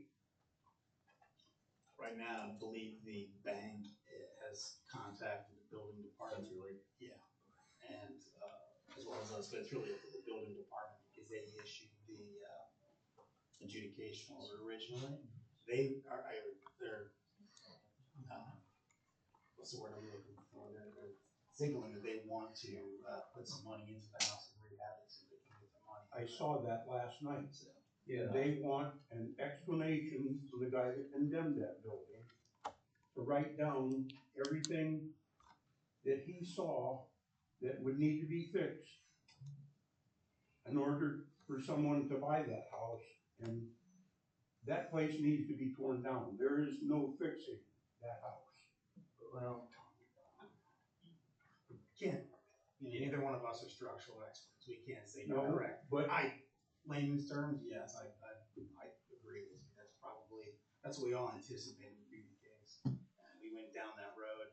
We were in the process of getting quotes. We actually received quotes to demolish them. I think you're right. It probably does. My non-expert opinion, but the bank does have the right to look at Yeah, it. I think the most recent response from the building department was his initial inspection of it. The place was in terrible they had to shape. clean it up before he could really get in there And make now that they don't assessment. know right now exactly what would need to be done. But I've heard that the floors are spongy. I've heard that there's water in the they're basement. rotten. Yeah, It had hardwood floors But the in last it. communication has been within the last week, so hopefully we'll be getting some information, or at least see something. right. But Wells Fargo gave her 2 or 3 mortgages on that place, and then she defaulted. And so she's into them for a lot of money. And they're a big business, and they have a tendency to crush little people to get what they want, and they're doing it right now. Because that place has already been sold for $167,000 to an individual that was foolish enough to put an online bid on it without he was not allowed to go in that building to see what it was there. And he paid $5,000 in cash once he got the bid. And when he went inside, he basically said, "What in the hell am I gonna do with this place? I can't fix this." He walked away. And he walked away and gave up his $5,000 just so he didn't need to get stuck for $167,000. Somebody's gonna get burned if that place is not destroyed. And it just seems to me that there have been, Medina County dropped the ball, and then it was shifted to you guys, and nothing happened. We have no legal authority to do anything with it. Well, somebody should, because I bet you if that house sat next to your house, you'd find a way. Right, we have the authority to go down to pursue it, and we started doing that. This was a year ago. Well, we started going down that road a year ago. Prosecutor's office did a title search. It would be very similar to the property. We would have to notify lien holders on it. However, Sure, but we that's can't but that's where the bank gets involved Correct. and they provide, so, Right. yes. The bank does have the ability to, because they own the land, Right, right? right, exactly, it becomes a private property Yeah. issue, we can't just say that your house, is uninhabitable and tear it down. Well, it seems to me, when that inspector said this place is condemned, needs to be torn down, that should be the bottom line. I don't care how much money you have, because like I said, there is no fixing that house. And people have went in there with deception on their mind just to make a profit and fix things. There's a place on the back of that house where the roof trusses, the A-frame part is rotten because the roof leaks. And there's a sway back in that back roof. They tore the shingles off. I don't know what they did, but it looks good now to the naked eye. And somebody's gonna buy that place thinking it's all right. And then the first big windstorm they get, or rainstorm, there's gonna be a hell of a crash. And like I said, somebody's gonna get burnt. And it could be your daughter, friends of yours, your folks, could be you.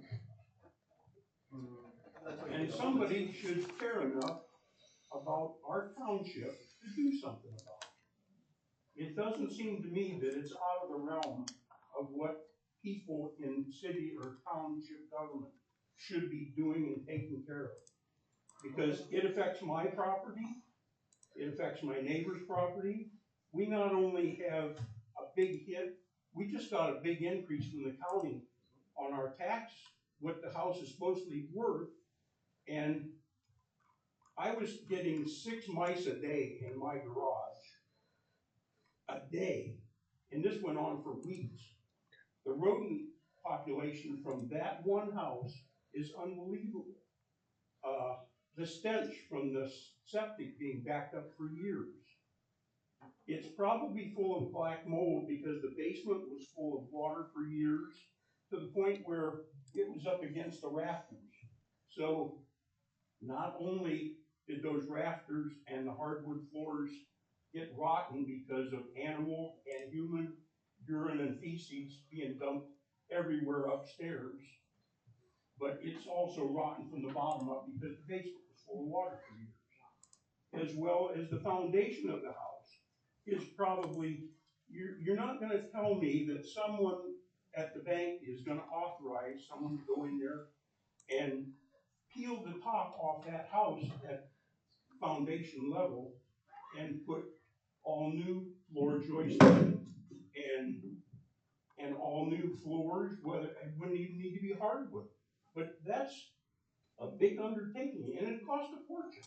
And to your point, if you're correct about the status of the house, more than likely what'll ultimately wind up happening is they'll demo it so that they can sell it as an empty lot, and at least remove something from it. Well, right But- now, But that what I was gonna ask is like, so I understand, and I think, Chris does as well, like, we definitely understand the situation over there. What would you like to see us do about it right now, to be able to remedy it?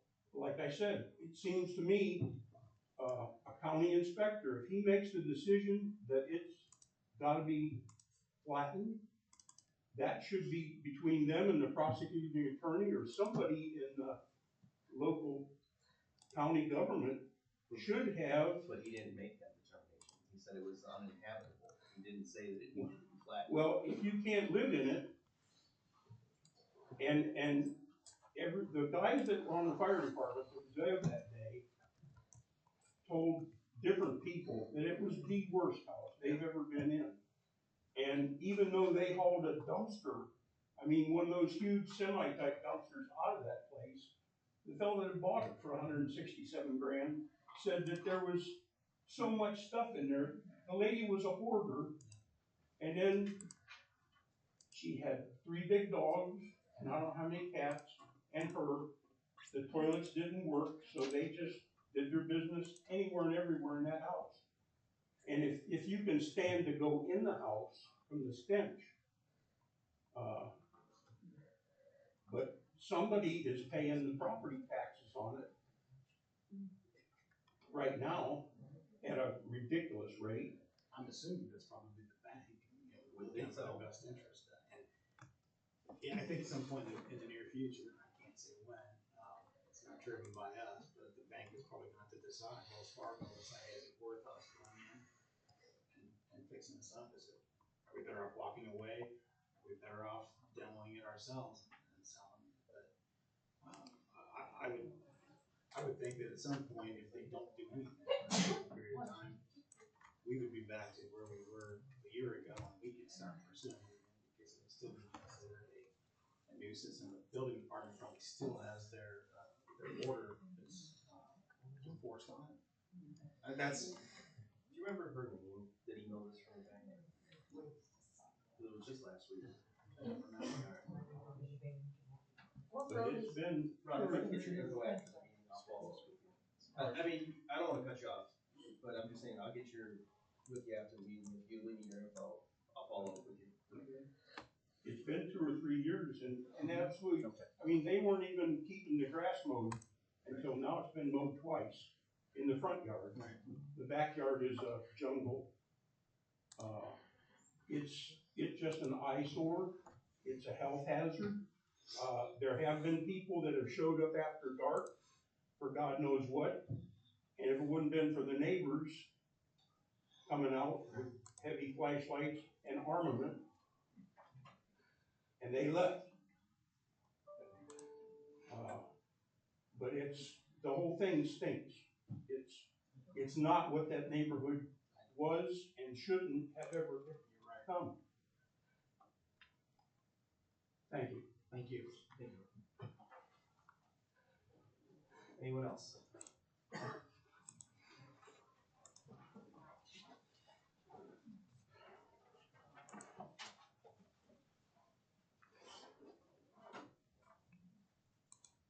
Karen Schoonover, 7780 Coon Club Road. Just a question about the handbook. When was that adopted?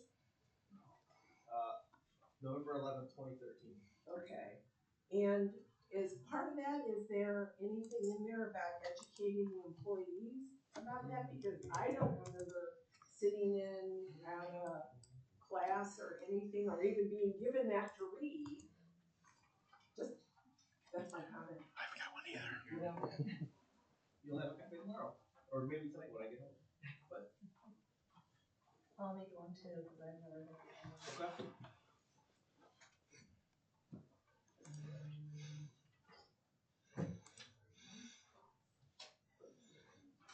Sir.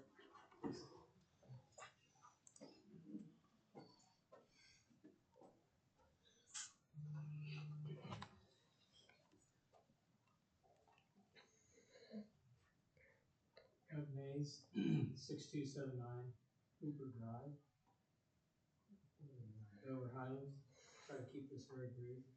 I was gonna ask the trustees one question. Or maybe some of you already are aware of it, some of them, if you don't, you will soon, especially if you live in a subdivision.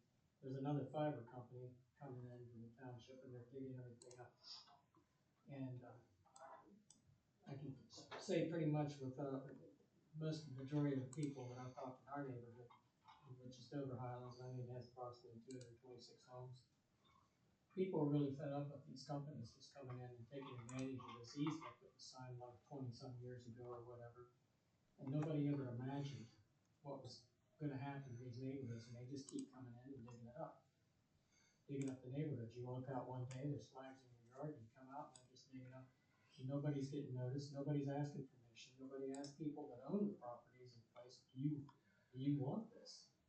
They just say, well, we got the right, we're a utility, they're saying they're a utility company. I call utility companies electric, gas, the water, and they say they're deregulated so they can do it. Well, all these other utilities, if you deregulate, they don't come and dig up your own property every time they want to come and new company wants to come in. I'd like to know if you can maybe go to the state level, cause believe me, I've called around. Everybody is pointing the finger like this. I'll even ask you folks, I know the last time this happened with the Dynafiber, which is no longer the Dynafiber, former trustee came to our HOA meeting and kind of said, you know, hey, everybody, we're gonna get a choice, you know, Dover Highlands is gonna be the first one that gets this. Well, the only problem was nobody told anybody that, oh, to get this, they're gonna dig the place up. And people really get tired of it, they hit, you know, invisible fence lines, irrigation lines, or anything else, they say, sorry, we're not responsible. And I was wondering if anybody can do anything at this level. I know, do you do anything to give approval to these companies come in? Do they give you notice? Cause I've gone all the way to the only one that's given any help at all was Representative Sharon. Sharon Ray. And she helped me, she pointed me to POC, Public Utilities Commission. They blew me off the first time I called, and her office called, and then they called me back and took it a little bit serious. And they say they're a public utility commission, but they don't regulate this public utility. So we're getting the runaround from everybody. So, could you help your constituents or anything? Cause everybody's fed up. Because they said there's another one already gonna come in, and who knows how many more. Right. They're just gonna keep coming in and keep digging and keep digging and keep putting this boxes and everything. People are like, I know there's been 3 in probably as many years, and the irony is, I think it's the same crew, but subcontracted. Right, for different providers. Yeah. this latest one's Frontier, I haven't even heard of that. I don't know, you know, what leverage we would have to do anything, but we can certainly make some phone calls. Call the And see state, what we can call find Sharon out. Ray yourself.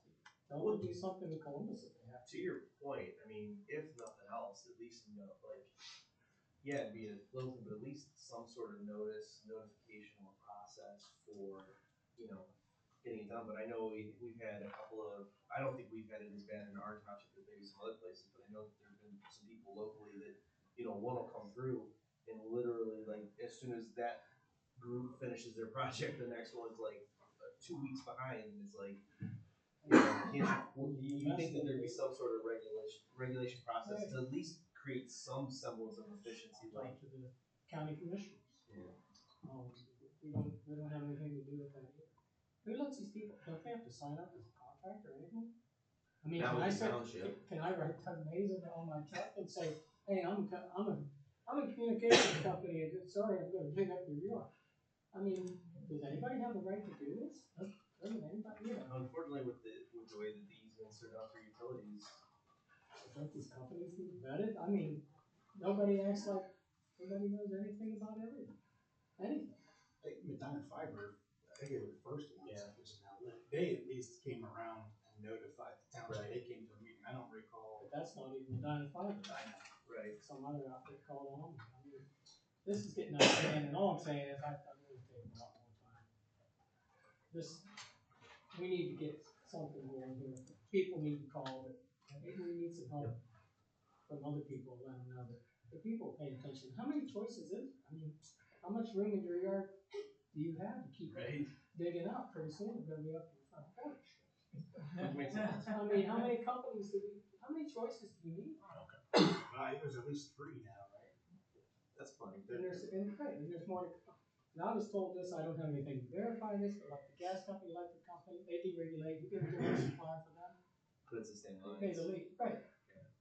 These people, every time another company comes in, and I was told they could do the same thing, but they don't wanna pay the lease fee to the companies that own the lines now. Yeah. But they don't have to dig it up like this. But, that's it, very much. Thank you. There's a lot more. I got a question with it. Go ahead. If it's a new utility company coming through, don't they have to apply for a permit? Not through the township. I mean, they may have to at the county level. They have to.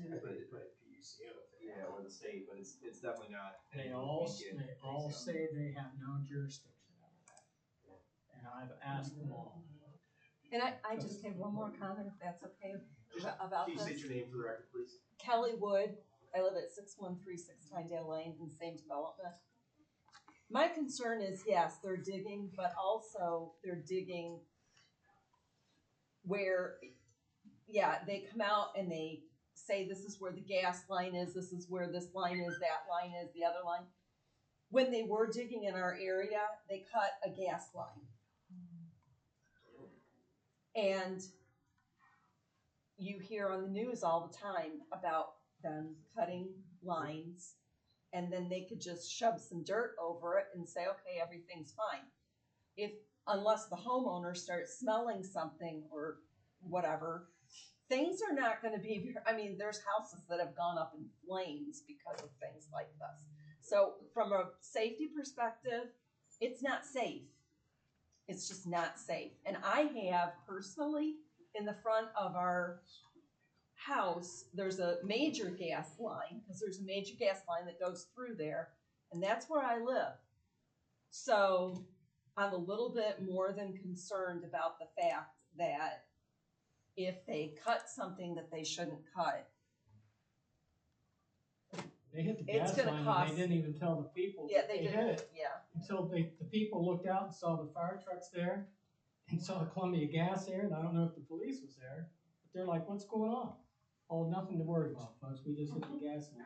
Yeah, and they didn't even evacuate the house, which is really concerning because there could have been major problem. They were also, these construction people were smoking while they were digging things up. So we need some help. We'll see what we can do. Okay, thank you. Yeah, absolutely.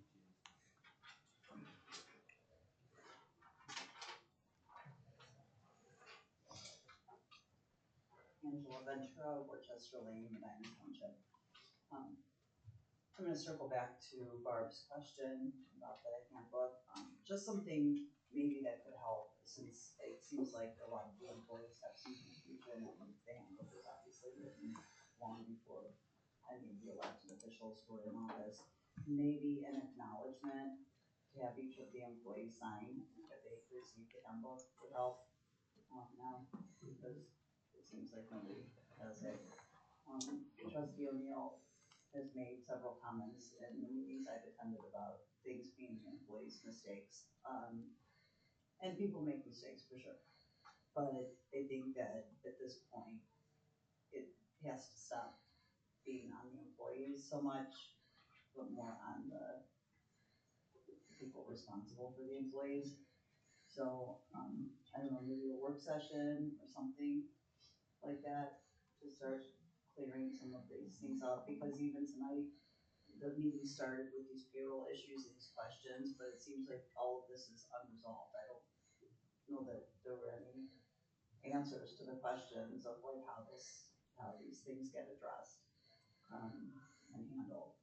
So the section in the handbook that talks about the sick time, I believe it's there for a reason. It's there so that sick time can't be abused, and it doesn't really make a whole lot of sense because you have the department head, Chris, right? I believe is the service department head, and he's not, right? Rick is the service. Well, I mean, you're the liaison. Correct. Okay, sorry, yeah. But so Ty was signing off on his time sheets, you know, how. I'm sure Ty has, yes, Ty definitely has.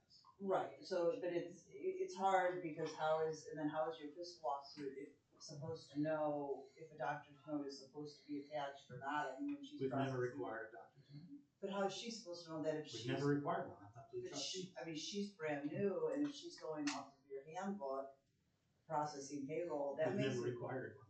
We haven't required a And she knows, doctor's note. she knows that? It doesn't matter, we didn't require one as a board of trustees. He's got a sick time, he's allotted to it, he took it. I was aware of it. But your fiscal officer is an independent elected official, and she's processing payroll, so how is she supposed to release township funds? She can count his sick time that he's available, that he is available. But how Go is ahead, you she? can finish that. Oh, okay, yeah, because I just don't think that's fair on anyone. It's not fair to your employees, it's not fair to the other elected official, and it's not fair to your constituents, so, and it just seems like you have one trustee trying to follow some policy and procedure and you're working against them. It's not right. And just lastly, the ads, this newsletter, you talked about the levy, it being okay to advertise for the levy, but not for a political candidate. The levy costs your taxpayers money. A political candidate isn't gonna cost anybody anything. The taxpayers voted for the levy. Right, but, They wanted it. well, a certain percentage, it passed by how much? It passed. Right, but again, a political candidate is not going to cost them unless that candidate makes mistakes and, right? But I'm just saying, I mean, That came from the, can I answer? It's up to it's up to Justin. I guess it's up to you guys, I can't say what. I just, my whole point is, I mean, Chris, Ty's not here, but Chris, if there are any stories about you and Ty in that newsletter, and you're sending it out right before the election, that doesn't seem right, is all. Because if you're keeping other candidates from. They all see the newsletter before it's sent out, they all approve everything that's sent. Oh, well, Everything that's posted, all three of everything them that's sent, is all approved by the trustees. And if there's any stories that. About them individually, there are none. Is there anything about Ty and Chris and what they've done for the township? No. In there, at all? No, As I don't think so. He has it right there. It's no different than the newsletters that have been sent out It has over the years. There's no political stuff in it. But I do remember, because I remember this from years ago, that Ty and Chris had an issue with the newsletter that went out right before a campaign, so why was that an issue? I'm confused. I guess I just don't know. What would be? Don't know that I ever made an issue out of it, but I now we're starting to border on stuff that's not even in township business right now. What you supposedly was saying 4 years ago. Well, I mean. You can go ahead and finish it. Well, I mean, that was my question. I don't understand what the difference would be, that's all. I mean, I don't know why there would be a difference between advertising for a levy and another, Okay, that's your take, that's fine. Okay. Well, that's what I have. Thank you. Real quick. Did you wanna add something, Chris, or are you good? No, well, I don't know legally I can respond. That's up to you guys to say what the prosecutor, and you kinda did already say. No, What we did get a legal opinion from the prosecutor's Yeah. office. They did advise the board on how to approach that, so that's been handled. I don't know that they reviewed anything specific, right? We didn't submit anything like a specific ad or anything, so it wasn't like they reviewed anything like that. It was just simply here's what you're allowed to do in a newsletter, here's what's prohibited. Okay, alright, thank you.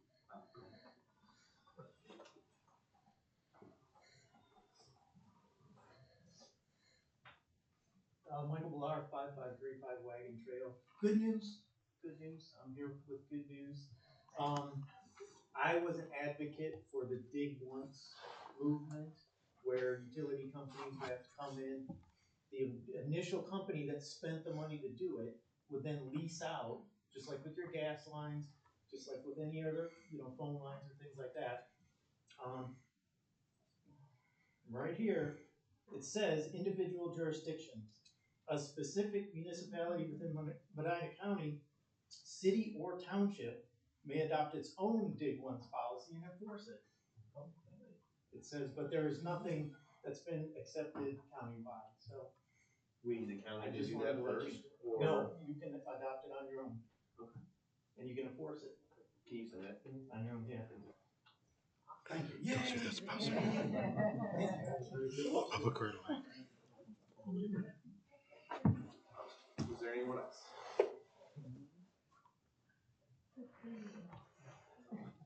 Alright.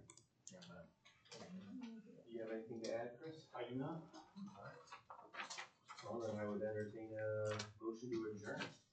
I will make the motion to adjourn. I will second. All in favor? Aye. All opposed? Nobody, alright. Take it easy, buddy. No.